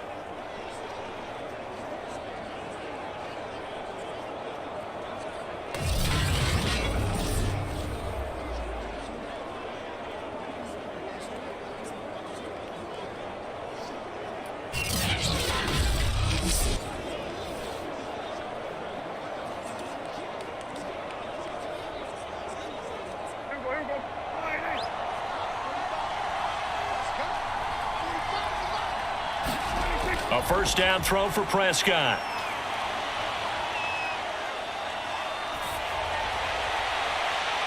He's got a man complete. It's Amari Cooper. And they move this all the way down to the 9. Great mix of play calling so far. 3 runs, 3 passes. All 3 passes have been completions. 1st and goal. I think on defense now, you have to almost take a chance. Rely on your scouting. Pick a play you think they would run here and just load up for it and see what happens.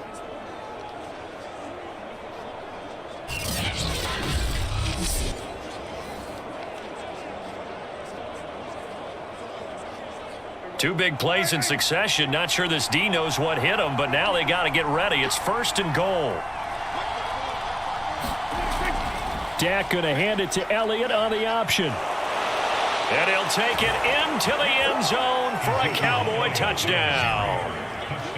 Ezekiel Elliott, a 9-yard touchdown run. And the Cowboys have broken the tie. So it was the passing game that got him down here, but closer to the goal line, it's the running game that gets him home. Certainly appears that they lulled the defense into thinking that the passing game was going to be it the entire drive.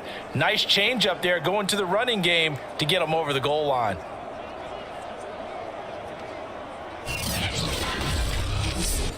Zerline now for the PAT.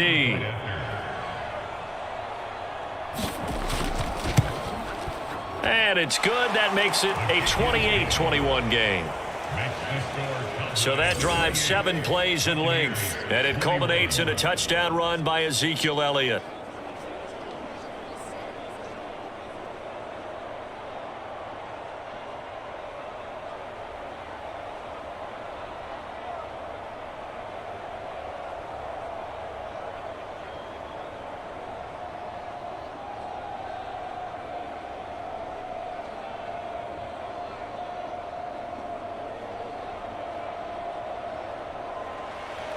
Now after the touchdown, it's Zerline. He'll kick it away. Taking it about the 1. And able to get this across the 20, but not much further as he's dropped it to 23-yard line.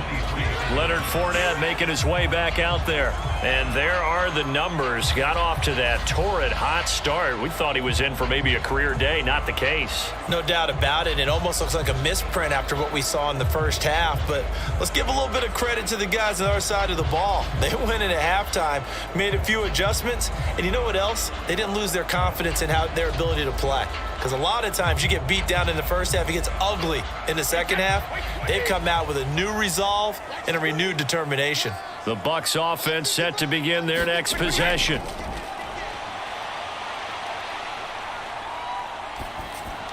He gets this one to Johnson. And he takes this up to the 40-yard line before being corralled. Of course, the catch was nice, but how about what happened after? Able to stay on his feet and gain all that additional yardage. So many of these slot guys, I think, have running back in their background.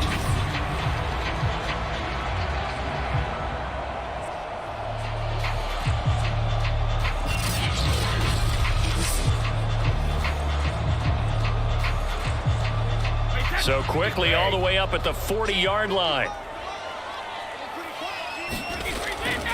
Fournette, a first down carry. And he'll take this ahead for about 4. Second down coming up. Brandon, we just saw the benefits of being able to run the ball successfully. They pick up 4 yards on that carry. So now if you're a play caller, you can do just about anything you want. But on the defensive side of the ball, you're scrambling a little bit. Now you're behind trying to figure out, do I need to blitz him? Do I need to pressure him? How do I gain an advantage on this snap? From the 44, Brady. Looking for Godwin, and he's got him complete. That catch good for 5. It's third down. Well, if you do read man coverage, Brandon, the drag route's a pretty good one to run against it because you're running away from people on it.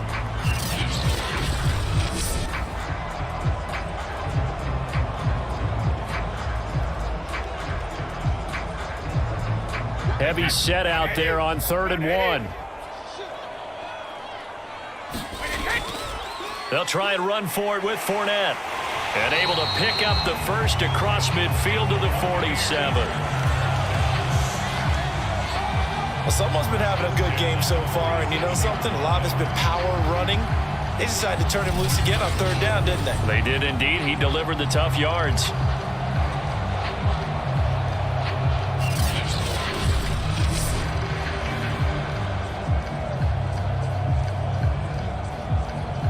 So from Cowboy territory now, here's 1st and 10 at the 47. Here's Brady. That's caught by Howard. And he's going to get a solid gain of 9 before being brought down. 2nd and right at a yard. Now that's staying ahead of the chains. Really good pickup on 1st down, hitting the tight end there. Now it brings up a 2nd and manageable. Just found a hole in that zone. They'll come up now on 2nd and a yard. From the gun, it's Brady. A quick pass here to Godwin. And he's going to have another 1st down here as the tackle's made at the Cowboys' 20-yard line. Oh, that was a nice job there. Quarterback and receiver reading the pressure that was brought. They both knew it was going to open up the middle of the field. Nice little shake and bake at the line of scrimmage, got right into his route, and the quarterback hit him in stride, and he was able to run free after the catch.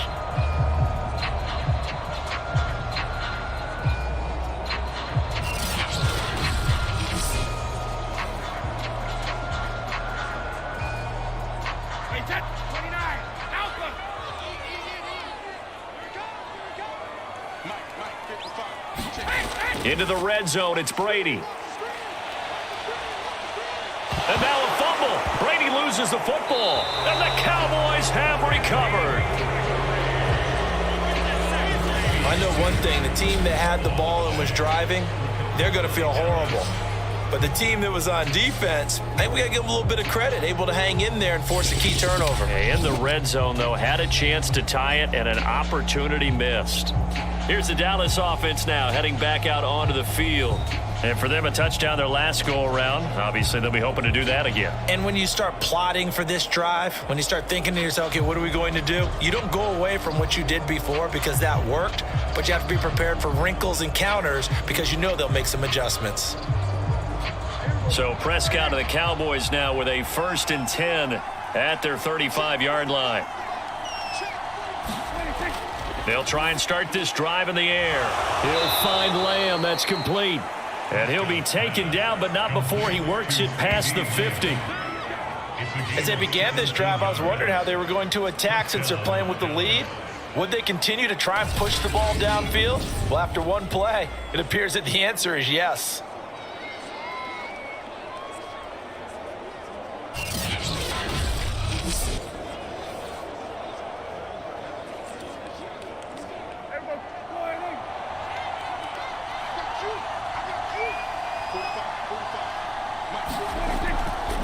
A 20th carry here for Elliott. And he'll get this down only to about the 46. It was Jamel Dean who brought him down. Oh, that's a real nice job there by the defensive front. They just engaged and held their ground. But how about the guy who made the play? We often talk about whether they take a good first step or not. Many times you just don't take any step. Just get your feet moving, get your body going, and then once he made the read, he was able to make the play. Meanwhile, Prescott's throw taken in by Cooper here. And this is going to lead to another first down as the tackle's made at the Bucs' 32-yard line. And that's a more than acceptable read right there because it's zone coverage, so timing is everything. This time he waits for his man to come open, puts it right on him, and they pick up a first down. From the 32 now, here's 1st and 10. Here's Prescott. Looking left side, and he's got a man. That's Schultz. And he is out of bounds inside the 30. They'll contain him to just 4. 2nd down. I know sometimes we can get fooled when we watch him make catches, as we just saw him do there, because he really looks like a wide receiver the way he goes about his business. Yeah, 230, 240 range. Yeah, not super huge. Maybe not counted on to be that inline point-of-attack blocker that we used to have in the good old days.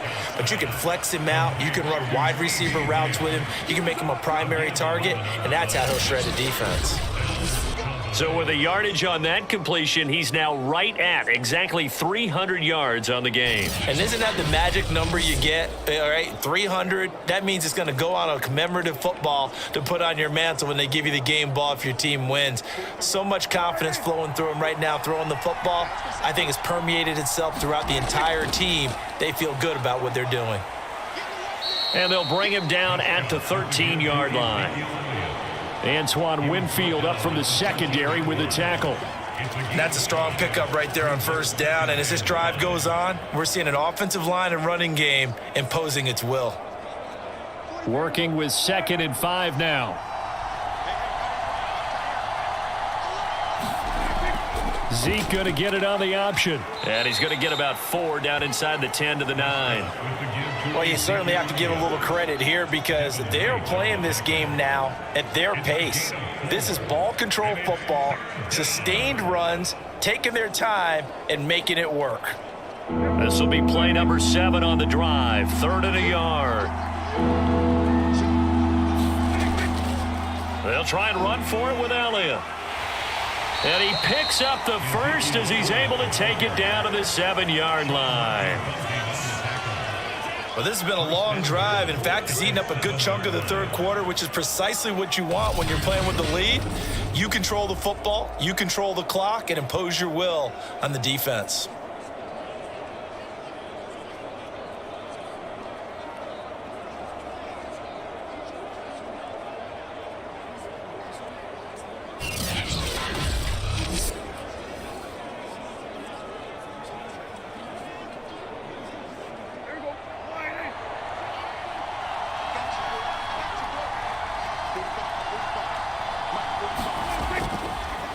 Now Elliott.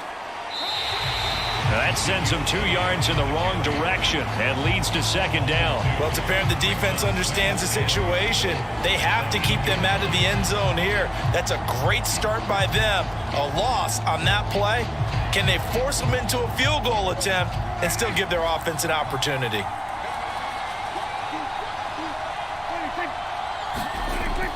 On second down, Elliott. And they'll get this from the 8 to the 5. Pickup of 3. Were you as surprised as I was that they actually ran it on second down there? I thought that they would go ahead and throw it in every situation here. They've thrown for 3 touchdown passes. Now here, I think they probably go back to the air. Yeah, I think so. But ordinarily, second down is when you run your play fake, your play action, show run, and throw the ball. Now they brought up third down. They'll have to throw it anyway. Oh, Prescott stripped.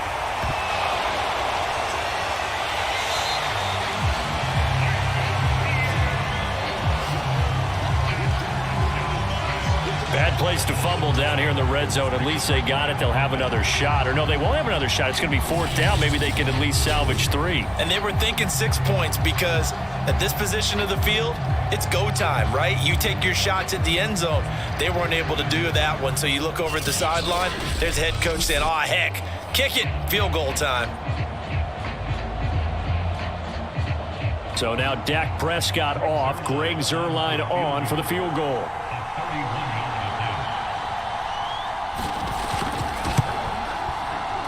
And Zuerlein's kick is good.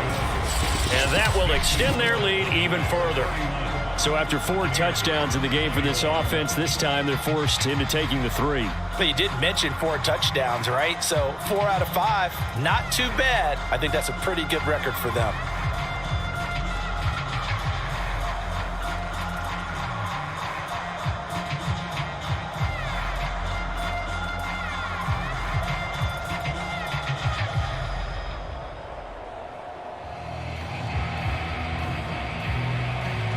After the made field goal, Zuerlein back out there now to send this one away.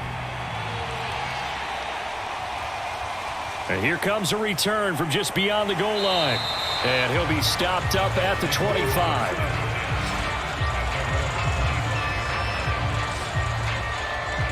And Tampa Bay trots out there now. And last time they coughed it up, led to a field goal. They're fortunate that it only led to a field goal, but still, they're not happy about it. Could you sense the relief, though, when they only gave up the field goal and they were able to trot back out on the field and start this drive? A little more pep in their step because they didn't cost their team a touchdown, but they know they've got to do it a lot better than they did on the last possession. The coach will just be relieved, though, if they recoup with a score here, right? I think the coach would be ecstatic to see them pick themselves back up and now take it downfield and punch in the end zone without turning it over. Meanwhile, Brady's throw complete there to Johnson. He'll be dropped after a gain of about 6 across the 30 to the 31. One thing you're hoping for when you run drag routes, you're able to hit a receiver in stride and he can pick up a lot of yardage after the catch. But in this situation, the defense was effective, able to stop him before he could get a good head of steam going.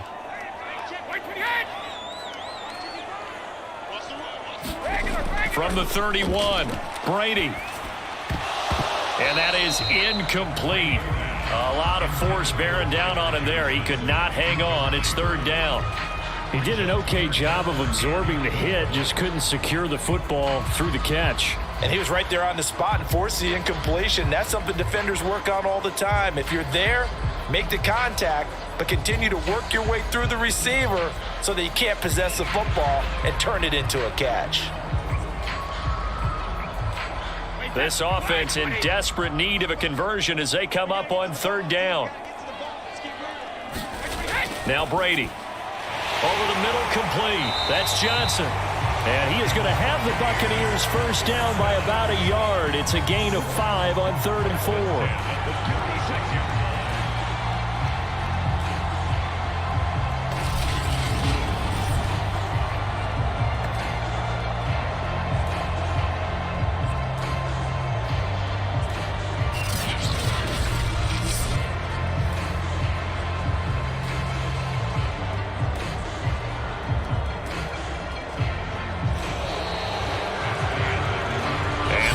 Going to do it for this third quarter of action.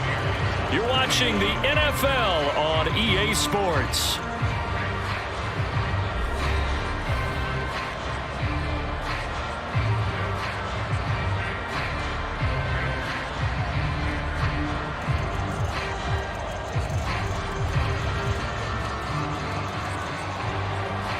So from the 36 now, 1st and 10.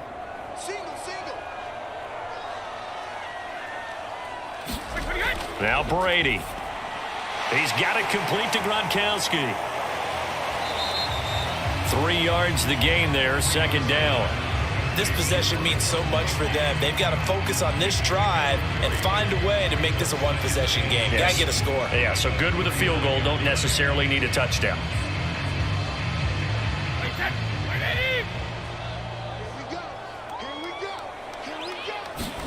Again, they'll throw with Brady. Left side here, that's complete to Godwin. And getting this just shy of midfield, they'll spot it at the 49. Well, every drive from here out is definitely crucial and critical. They know that they need to get at least 3 here to get it back to a one-score game. But I can't imagine that in their huddle that they're thinking at all about getting a field goal. They want to get into the end zone and then try and get the ball back again. On 1st and 10, here's Brady. And he will go down. A Cowboys sack. Osa Odighizuwa breaking through to get him to the ground. It's a loss of 7. Well, when you time those screen passes perfectly, they can work perfectly. But that time, it took a little too long to develop. And you zeroed in on exactly what makes that play go. Timing. Because if the timing's off at all, those unblocked defenders coming at the quarterback, they'll put him on the deck. Don't need it all back at once, but you figure they're going to need something here. 17 yards to go on 2nd down. Another try after the first down sack. Brady. Here's Johnson with a reception. And he's going to have another first down here as the tackle's made at the Cowboys 37. All right, this is the time of the game where they're down a couple scores. And they've really got to get some yards in chunks. And they know the defense doesn't want to give those up, but they've got to find a way to take them anyway. Now the question is, can they string a few of those together? So from Cowboy territory now, here's 1st and 10 at the 37-yard line. Throwing now is Brady. Into a double team, and it's intercepted. Picked off by Micah Parsons. And his guys are going to take over at the 31-yard line. With the points that we've seen scored, neither defense has been at their best, but these guys, they've been a little bit better, Charles, and a nice interception there. Yeah, you're right about that, Brandon. Let's face it. It's not always how you start, it's how you finish, right? So maybe you have a rough game all the way along, but if you make a big play like that at the right time, it can make everything turn out just okay.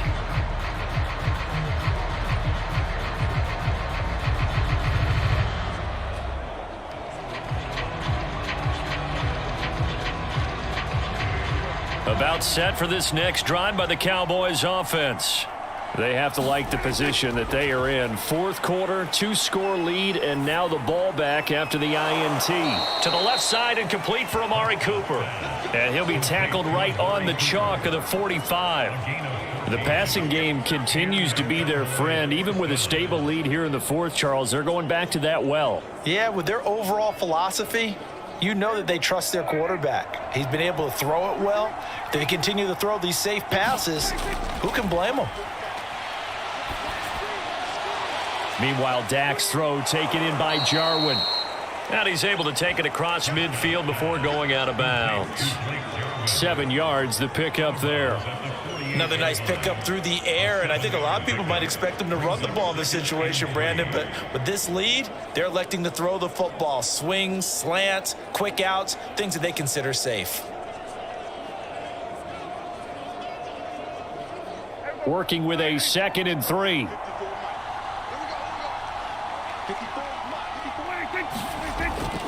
The give is to Elliott, and he is met in his tracks behind the line of scrimmage.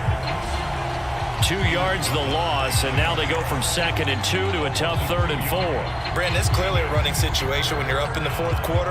They're going to have to stack the box and make it difficult for them to move the ball. Made it very difficult right there. Now they need to repeat that effort. Yeah, bring 7, 8, 9, whatever it's going to take to slow them down.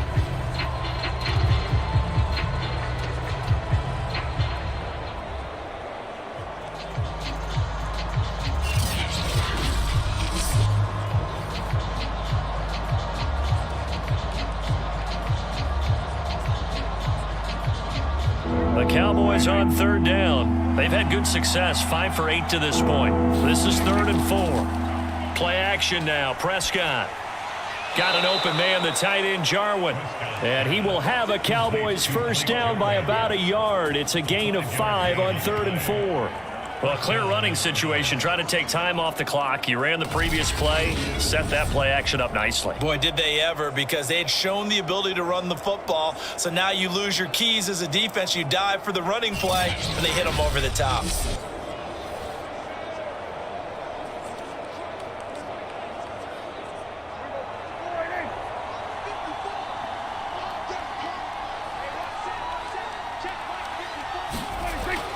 A first down carry by Elliott. He won't find a ton of space following the display of power as he's down just inside the 45. It was Jason Pierre-Paul who was able to get him down. Run blitz there defensively, something we might see more of here in the 4th quarter. I think we'll see a lot of it, and the difference between that and a pass blitz, you're just trying to get to the quarterback. You're trying to scheme someone open who will get to the QB and make sure he gets on the ground. In a run blitz, you're actually trying to cover up gaps, trying to cover up holes so they can't run the football. Prescott's throw complete into the hands of Schultz here. That throw good for only a couple. It brings up 3rd down. Yeah, that one was covered pretty well because they were trying to leak the tight end out into the flat. I think they were hoping he could catch and turn upfield and pick up the first down. And they'll need to get to the 35 if they want to keep this drive going on 3rd down. Prescott from the gun. Left side to Lamb. And he's going to have the first down, yardage to the 35. And that pickup of a first down, that's going to leave a mark because they really needed to stop them there, didn't they? Oh, so frustrating. Defensively, you're a play away from getting that football back here, down late. Tough. Now they've got to find a way to create a turnover or a takeaway. Otherwise, this one will probably get away from them. Ball up to the 35 now as they come up on 1st and 10. To throw is Prescott. Finding room to the 20. Wide open, Amari Cooper. And he's got it all the way down to the 12-yard line. These guys are running offense like you drive. The pedal is down, stomp down. How about that? Back-to-back completions. They are rolling. So much for being conservative and running that football. From down at the 12, it's 1st and 10. Looking to throw. Prescott. This is caught. And he'll be taken down at the 2-yard line. Partner, I like that they're staying aggressive on offense because to me, this drive is what is known as a put-away drive. You score here, that might put this one to bed. I like the fact that they're playing with confidence and not playing with fear.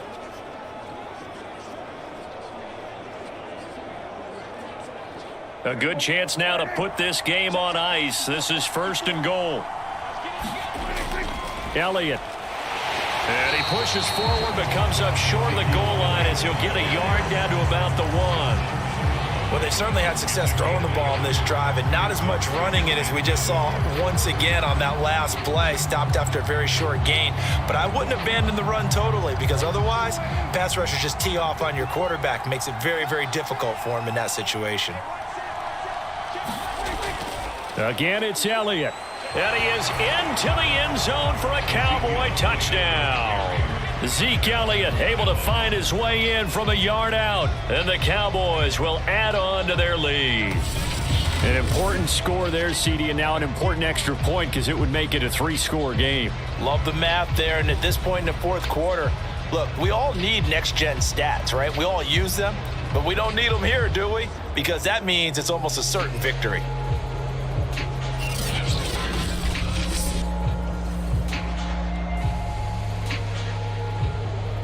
Now Zerline on to add the extra point.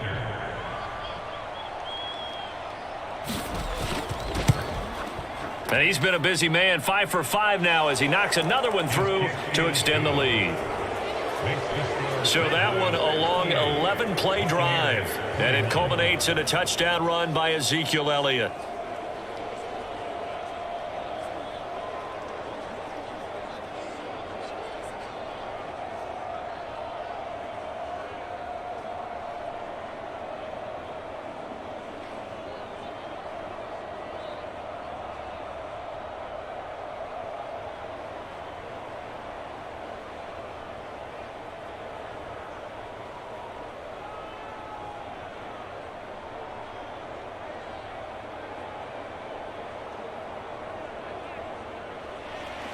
Now after the touchdown, it's Zerline. He'll kick it away.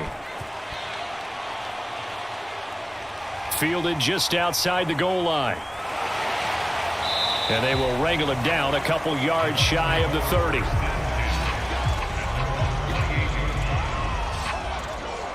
Here comes the Tampa Bay offense now heading back out onto the field. And there are parts of their last drive they'd like to emulate. And, of course, they'd like to forget the ending, the interception. But they did put together, Charles, a nice sustained drive to get him down the field. Yeah, and unfortunately for them, the only thing that matters is part 2, right? Because once they threw the interception and finished off the drive, that does them no good to go back and say, well, you know, we had a good one going. Finish things off. That's the only way you can get it done. Brady going to bring the Bucs up with a 1st and 10 at their own 28-yard line. They go back to the air here after the INT on the last drive. The first down screen pass, good for 5. Decent start to the drive, but let's face it, they need a lot of things to go right in a short amount of time, down 3 scores. Yeah, they're going to run their 2-minute offense here in this game, but this is for future games. Can they get better and be ready for the next time, hopefully with a chance to win? Throwing again on 2nd down. Brady. And that'll be incomplete. Took a pretty good shot as he tried to pull that one in. Couldn't hang on, 3rd down. Well, the trials and tribulations of being a quarterback in this league, it's tough. It's got to be wearing on him out there. Well, he has been sacked a number of times. He had an interception, so I'm going to give him a skosh of credit for hanging in there and trying to make something happen, despite the amount of pressure he's been under this entire game. From the gun on 3rd down, Brady looking downfield for Godwin. And that's caught inside the 35. Touchdown, Tampa Bay. Chris Godwin, 68 yards. And the Buccaneers have got it back to a 2-score game here in the 4th. You've got to understand situational football because they're playing with the lead here late in the ball game. So the back defender has got to be as deep as the deepest receiver. Keep everything in front of you, rally up and make the play. Yeah, you would think they had the 3-score lead. Now it's down to 2, but 3-score lead here late, that they wouldn't give up a big pass play like that, but they did. Extra point up and good by Suckup. And the lead is trimmed down to 10.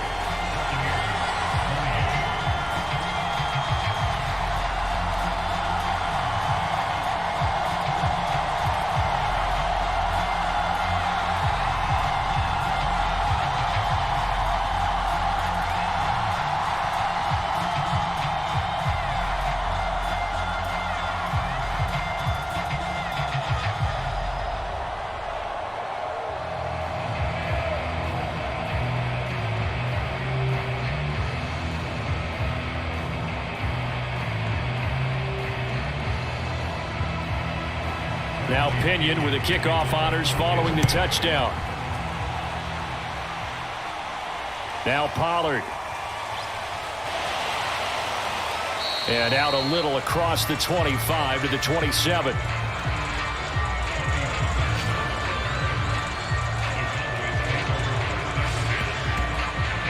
The Dallas offense back out onto the field. Well, there are 2 scores on the plus side. Still time here in this fourth quarter, but maybe you start thinking about playing keep away? Yeah, I think here's the situation. You're not thinking touchdowns anymore. You're just thinking first downs. To keep up with your theme there, playing keep away, first downs, they can't touch the ball. So Prescott and the Cowboys now with a 1st and 10 at their own 27. They'll come out throwing here to start the drive. Firing quickly here, and that's complete. And the result here, a pickup of 8. Leaves them with 2 to go on 2nd down. When you see zone defense and you know you've got a drag route on as your primary call, you've got to be really careful as a passer about how far you let your guy go because he might wander into some tough coverage.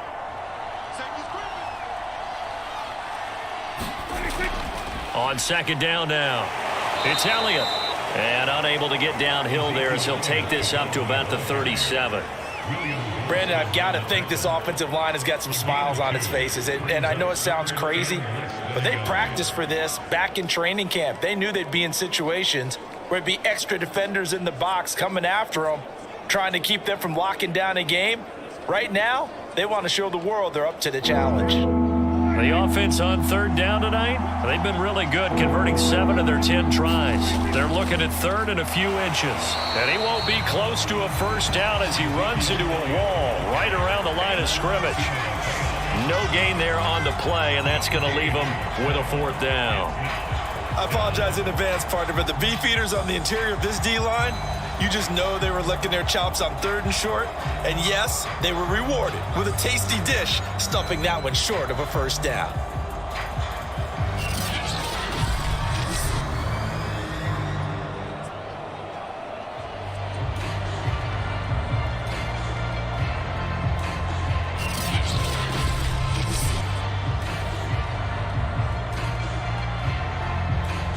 Here's Brian Anger now as he'll kick it away for the 2nd time. His first punt, 48 yards. This one looks equally as good.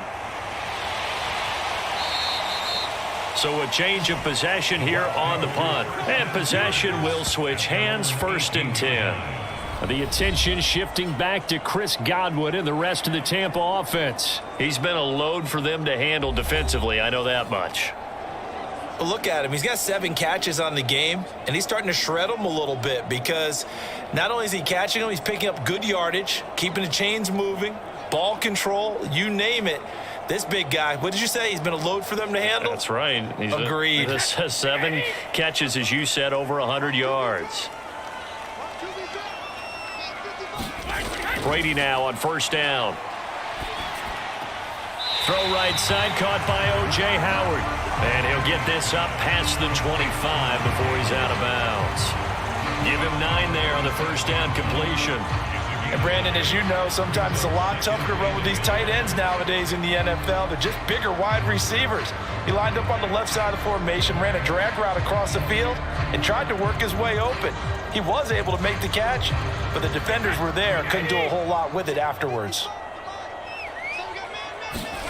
Now a play fake, Brady.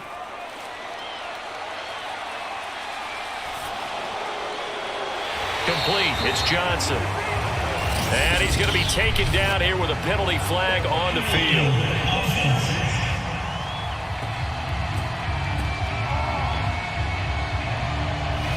That's on the guard, Alex Kappa.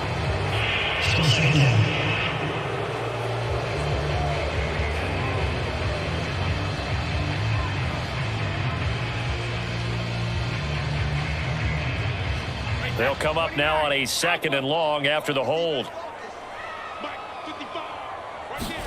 Working from the gun, it's Brady. Over the middle to Evans.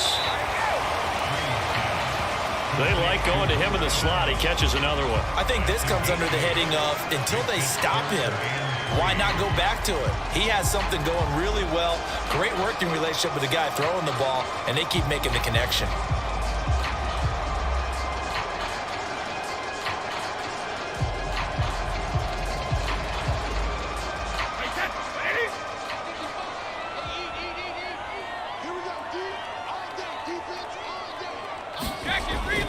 On third down, Fournette. And he'll be taken down, but he does have first down yardage. Now, yes, a two-possession game, but a good chunk of time on the clock, so they have the ability still there to run it on second and short, but maybe they need to pick it up a bit. You're right. They did pick up the first down there, but as you mentioned, they have to pick up the pace now because it's a two-possession game. They've got to get there twice to make sure they have a chance to win.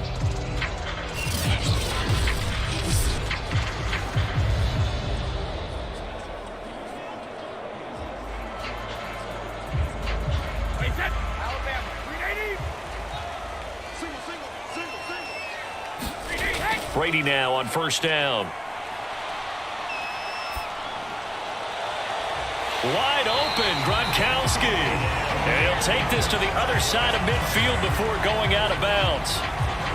You cannot write these guys off just yet, not with a quarterback like that under center. You mean it actually crossed your mind with him running the team that you could actually maybe write this game off?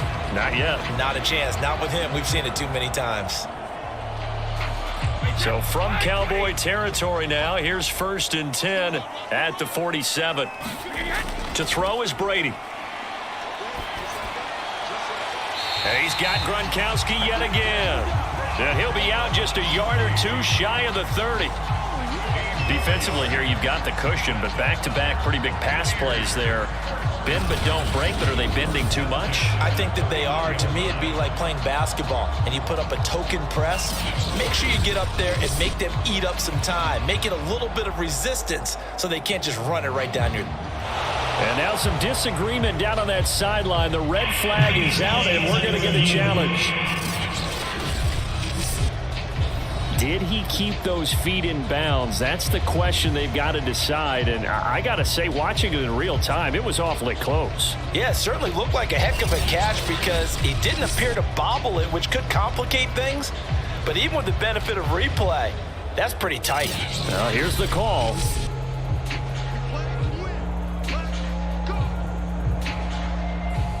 After reviewing the play, field stains. So the challenge there does not go their way. This will indeed remain a completed pass.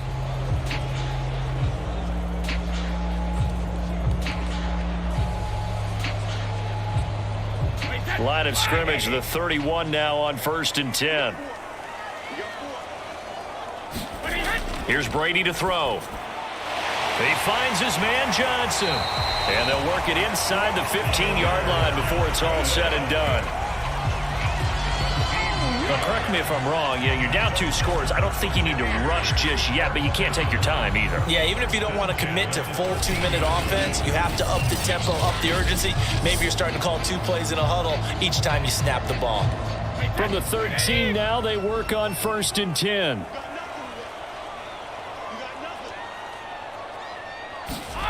Inside the red zone here. They'll look to throw.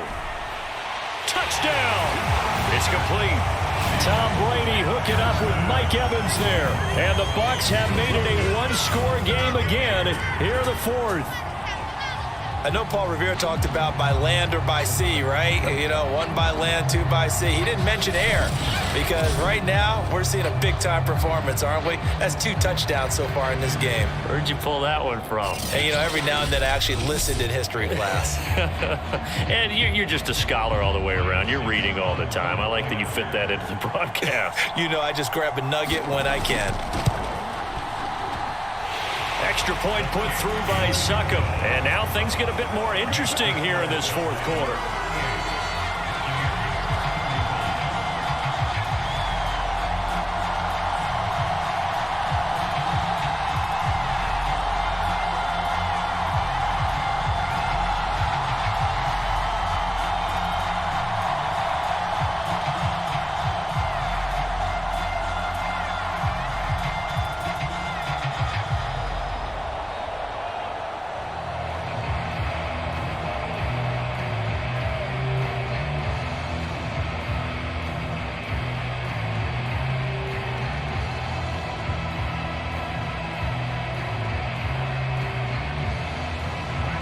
Following the touchdown now, it's Bradley Pinion on to kick this one away.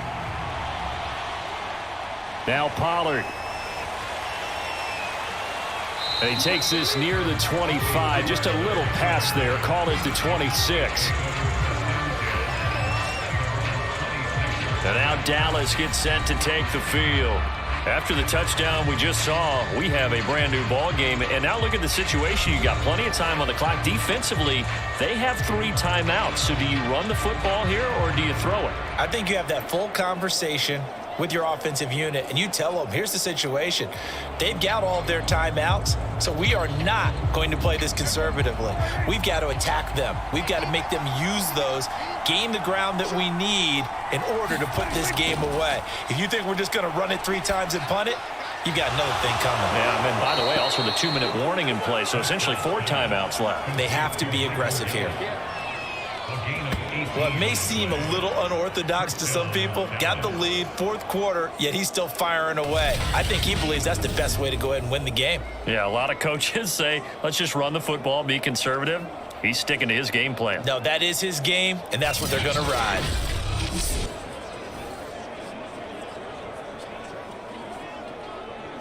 Took just one play to move all the way to the 44 as they try again on 1st down.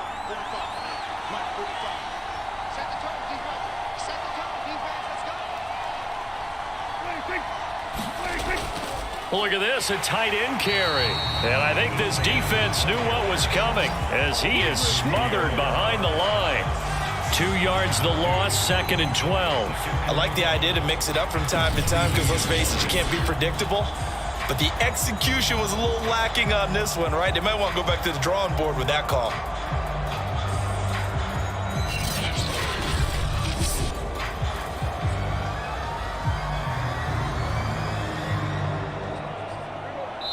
Three points separating these two sides with 2 minutes left to go in the 4th.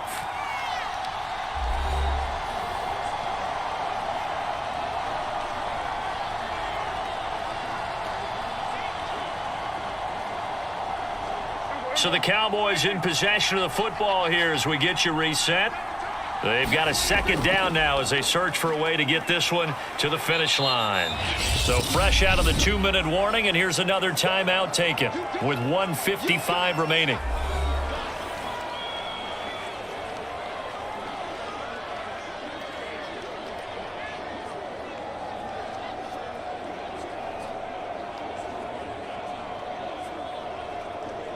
This is a big 3rd down, and you'd have to think we'd see a timeout right away if they can't stop him here. Prescott. He finds his target. It's Schultz. Well, this is going to depend on the spot, but it's not a very generous one. He looks to be about a yard or so short.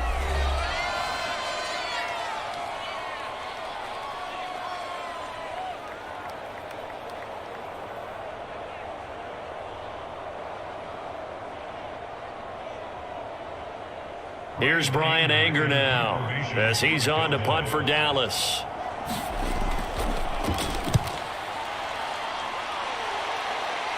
And this is going to be ruled out, I think, just inside the 20. Yes, it will. Side judge calls it at the 19-yard line. So here's Brady and the Bucs down by a field goal. Just over a minute, 40 to play. They need, at minimum, 3 points out of this as they come up 1st and 10.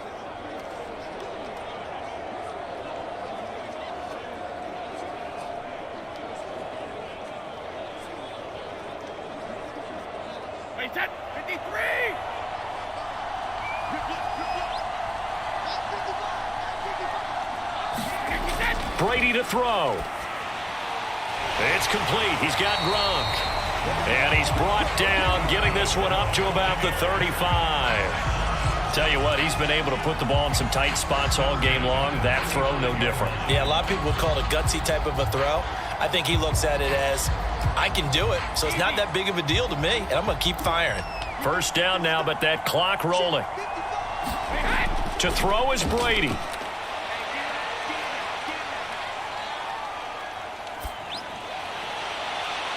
And the catch made by Johnson. And they've got it well across midfield down to the 40 before it's all said and done. And here we are in the 4th quarter, partner, and watch them drive for what would be a go-ahead touchdown. And you and I both know This is where you need a quarterback who can keep his cool back there, not just for himself, but to keep the rest of the team relaxed too.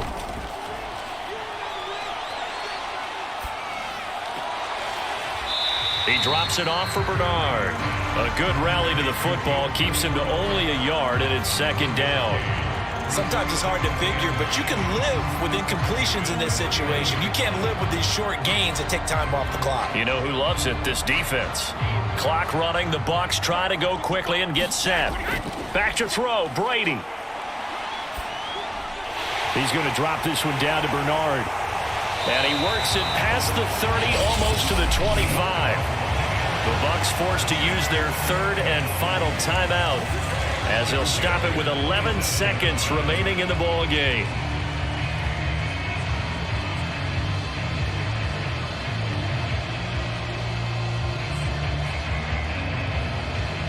So here we go. Maybe the biggest kick of the game forthcoming. This to potentially send us to overtime. The Cowboys going to use their second timeout now. That'll leave them with just one remaining in this fourth quarter of play.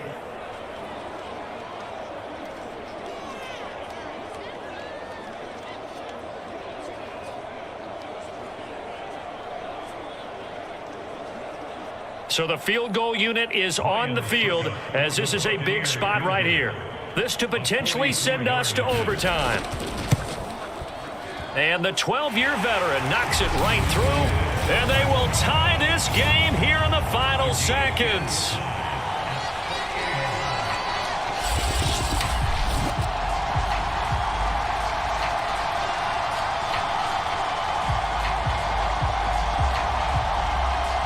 So a money kick there in the final seconds, and now, barring any hijinks on the kickoff here, partner, I think you and I, we're going to settle in for a little overtime. And I wouldn't have it any other way. This has been a dogfight all through regulation. No reason to think it won't continue in the extra period.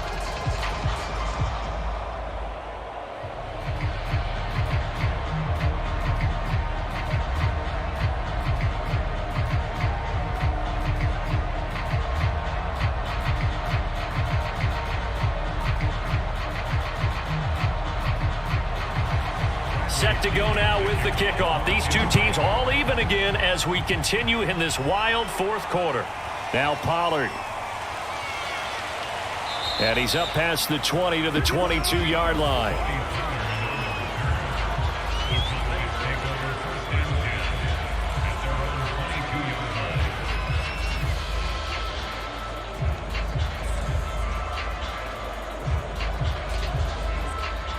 About set for this next drive by the Cowboys offense.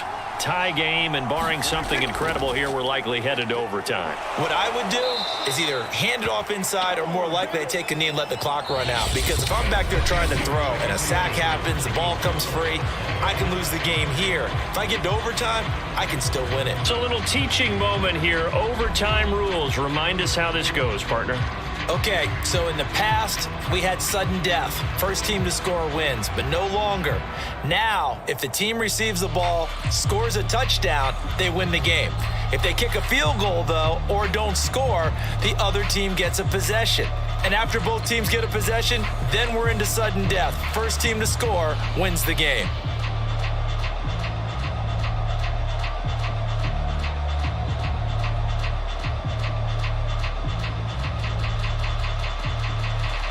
So a tie ball game here as the kick's away. Fielded just outside the goal line. And he'll be tackled just shy of the 25.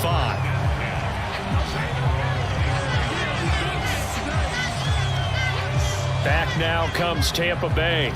They control their own destiny here. They have the football in overtime. Obviously, a touchdown would win it. And I think teams around the league are still adjusting to the idea of going downfield, scoring a touchdown wins the game, because they were used to just going downfield and trying to get in field goal range to win a game. Still having to make that transition. Let's face it now, the ones who are doing it best know they need to go down, attack, put the ball in the end zone, and not leave it up to a field goal and give the other team a chance. As we said, they control their own destiny now. They'll start out on the ground. It's Leonard Fournette. And he'll manage to pick up about 4. It's second down. Short gain there to start overtime. Almost a tester play, wasn't it? Wanted to see if the guys on defense were going to fit the gaps the correct way, because we're in overtime. So it's not just physical tiredness out there, right?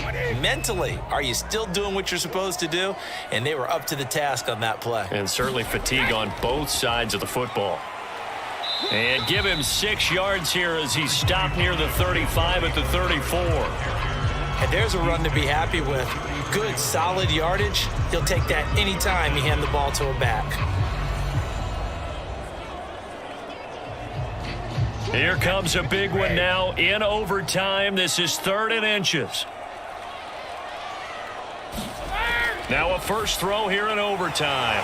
Quick completion here to Johnson. And he is going to have the Bucs first down as they're able to get the 3rd down conversion. And on that last play there, he's over 400 yards passing now. You know what that generally means? Success. That, and it means you really didn't miss opportunities. Usually very accurate. The ball's getting to the right place. Guys are making yardage after the catch to help you out that way. I mean, the whole team has picked it up. And don't forget, that means the offensive line has had to pass protect pretty well, too. Everyone dialed in. On first down, Brady. This is caught by Evans. And he is out of bounds inside the 35.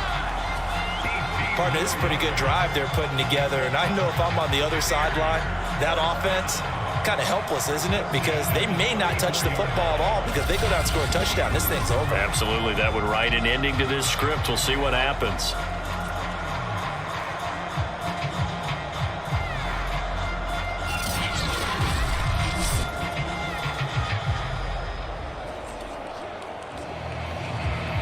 So from Cowboy territory now, here's 1st and 10 at the 34. Shotgun now for Brady. And a high throw there as this is knocked away, down to the ground and incomplete. That was well played, but that was also an example of a corner who understands his coverage, realized he had support behind him, and could be a little more aggressive in the shorter zone, and did exactly that, knocking that pass away. So after the incompletion on first, now 2nd and 10. From the gun, it's Brady. Throwing left side, he's got Gronk, complete. And he is out of bounds inside the 30. They get 6. That'll leave him with 3rd and 4. He's padding his already great numbers here in overtime. More importantly, though, moving his guys downfield. And I think that's exactly what's going through his head right now. Moving them downfield, putting them in a position to win the game. The stats, that's for the fantasy guys. I know they're enjoying that show. Now Brady again. And that'll be caught by Darden. And he is going to have the Buccaneers first down by about a yard. It's a gain of 5 on 3rd and 4. Shaping up to be a very efficient opening drive here in overtime. And can you feel the tension building? Because I'm feeling it. All right, I've got the sweaty palms here with each play because of the enormity of what's going on. Each play means so much in overtime, and they're handling it well as this drive continues. Here's a give to Fournette. It was Osa Odighizuwa on the tackle. And I know you, with every carry, especially in overtime, you're just saying, if you're that ball carrier, hold on to the football. Hold on to it, protect it, but not necessarily settling, because you're trying to get to the end zone. You're trying to end the game right here. And I know the defensive guys poking, clawing, raking, trying to knock the ball free and protect their end zone. Yeah, like you alluded to, especially this part of the field. Able to fight for about 4 yards there to the 13. When you find that kind of yardage, you couldn't be more confident as a ball carrier. And guess what? You're going to go back and tell your offensive coordinator, I'd like to keep carrying it, thank you. 3rd and 1, trying to keep this drive in overtime going. A big one coming up. A handoff to Fournette. And he gets the first down yardage before he's brought down just outside the 10 at the 11. And that last carry puts him right at 100 yards for the game. So how has he done it? Because he's been patient, followed his blocks, let everything develop, and then burst through for big gains.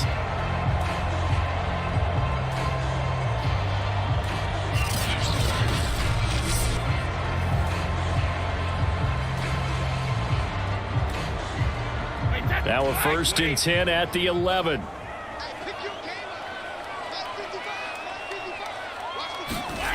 Brady now to throw. And that is incomplete. He couldn't hold on through the contact. Brings up 2nd down. Once you get into the red zone, space is at a premium for receivers to try and operate and shake themselves free. That one's incomplete. So now 2nd and 10 after the incompletion on 1st down.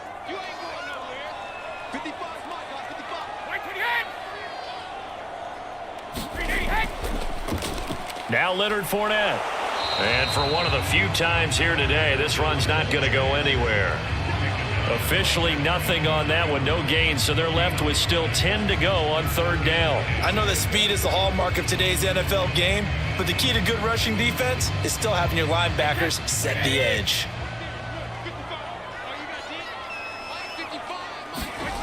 Throwing is Brady on 3rd down. Throw left side complete. That's Johnson. 2 yards is all they'll get on the completion. It's 4th down. Timing is so important on a route like this because he's going to line up out right and then cut straight across the field. I think the ball might have come out a count or two too late because by the time he was able to secure it, not much of a chance to turn it upfield. And Suckup will put this one right through, and that will break our tie and give them a 3-point lead.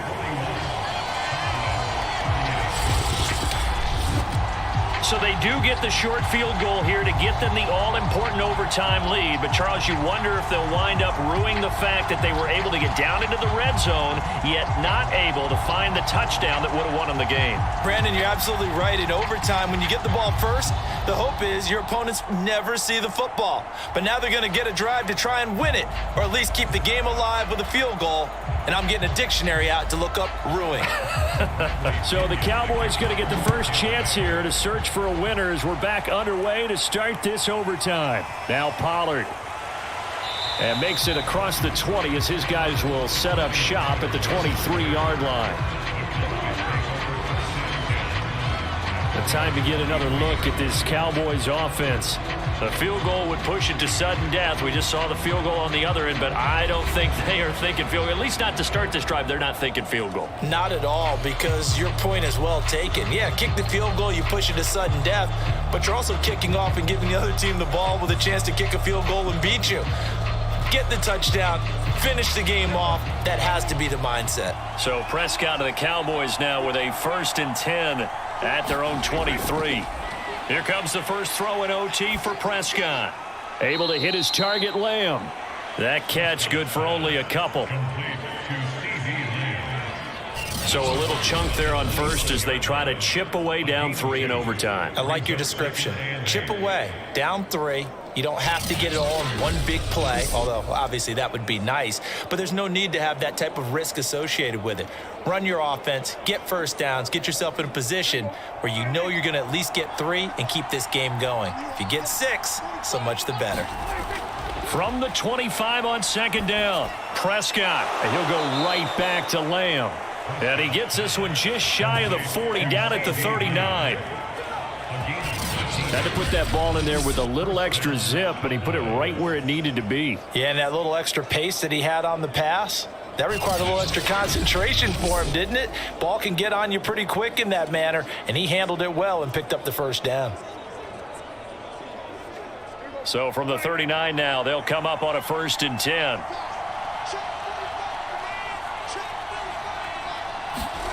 Prescott now. He'll find Lamb. That's complete. And they bring him to the ground just shy of midfield.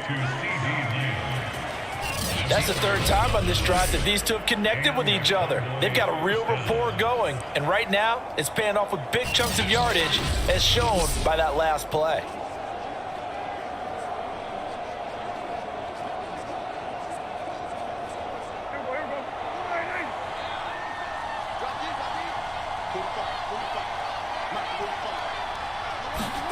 To the air again, Prescott.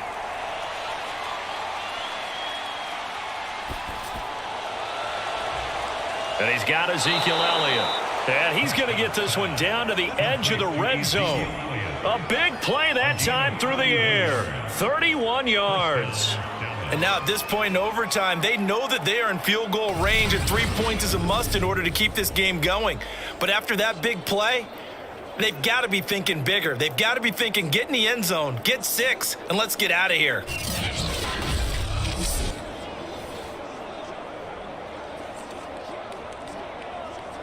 So a big play as it gets them all the way down to the 20 now for 1st and 10.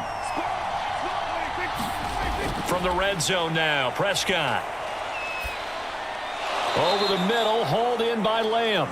This will be stopped about 2 yards shy of the marker. 8-yard gain, 2nd and 2. So 5 plays on this drive, Charles. All passes, all completions. And just like that, they're in the red zone. And don't you think the playbook opens up a little bit more now? Because all they've done is throw the football. If you want to run it now, you may very well have them fooled. Only needing 2 yards on 2nd down.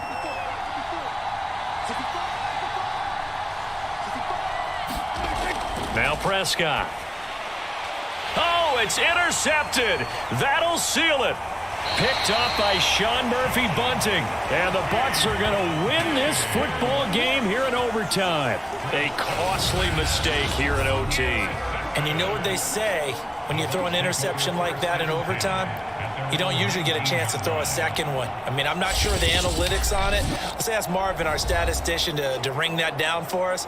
That's typically how coaches and teams feel about it. If you throw one, you likely cost yourself the game. Well, we were on hand for a fun and entertaining game here, coming down really to that last play. Great job defensively to get the pick and seal it. And we know that every play during a game matters. You're never sure which one's going to be one of the key ones. But at the end of the game, when you analyze it, 3, 4, 5 plays are going to be the ones you focus on. And that last play was one of them. The last shot had to take it, and they came up with the interception and sealed their victory. So that's a wrap for Charles Davis. I'm Brandon Gaudin. And this has been a presentation of the NFL on EA Sports. For more, check us out at easports.com. The Bucs are winners here as we say so long from Tampa.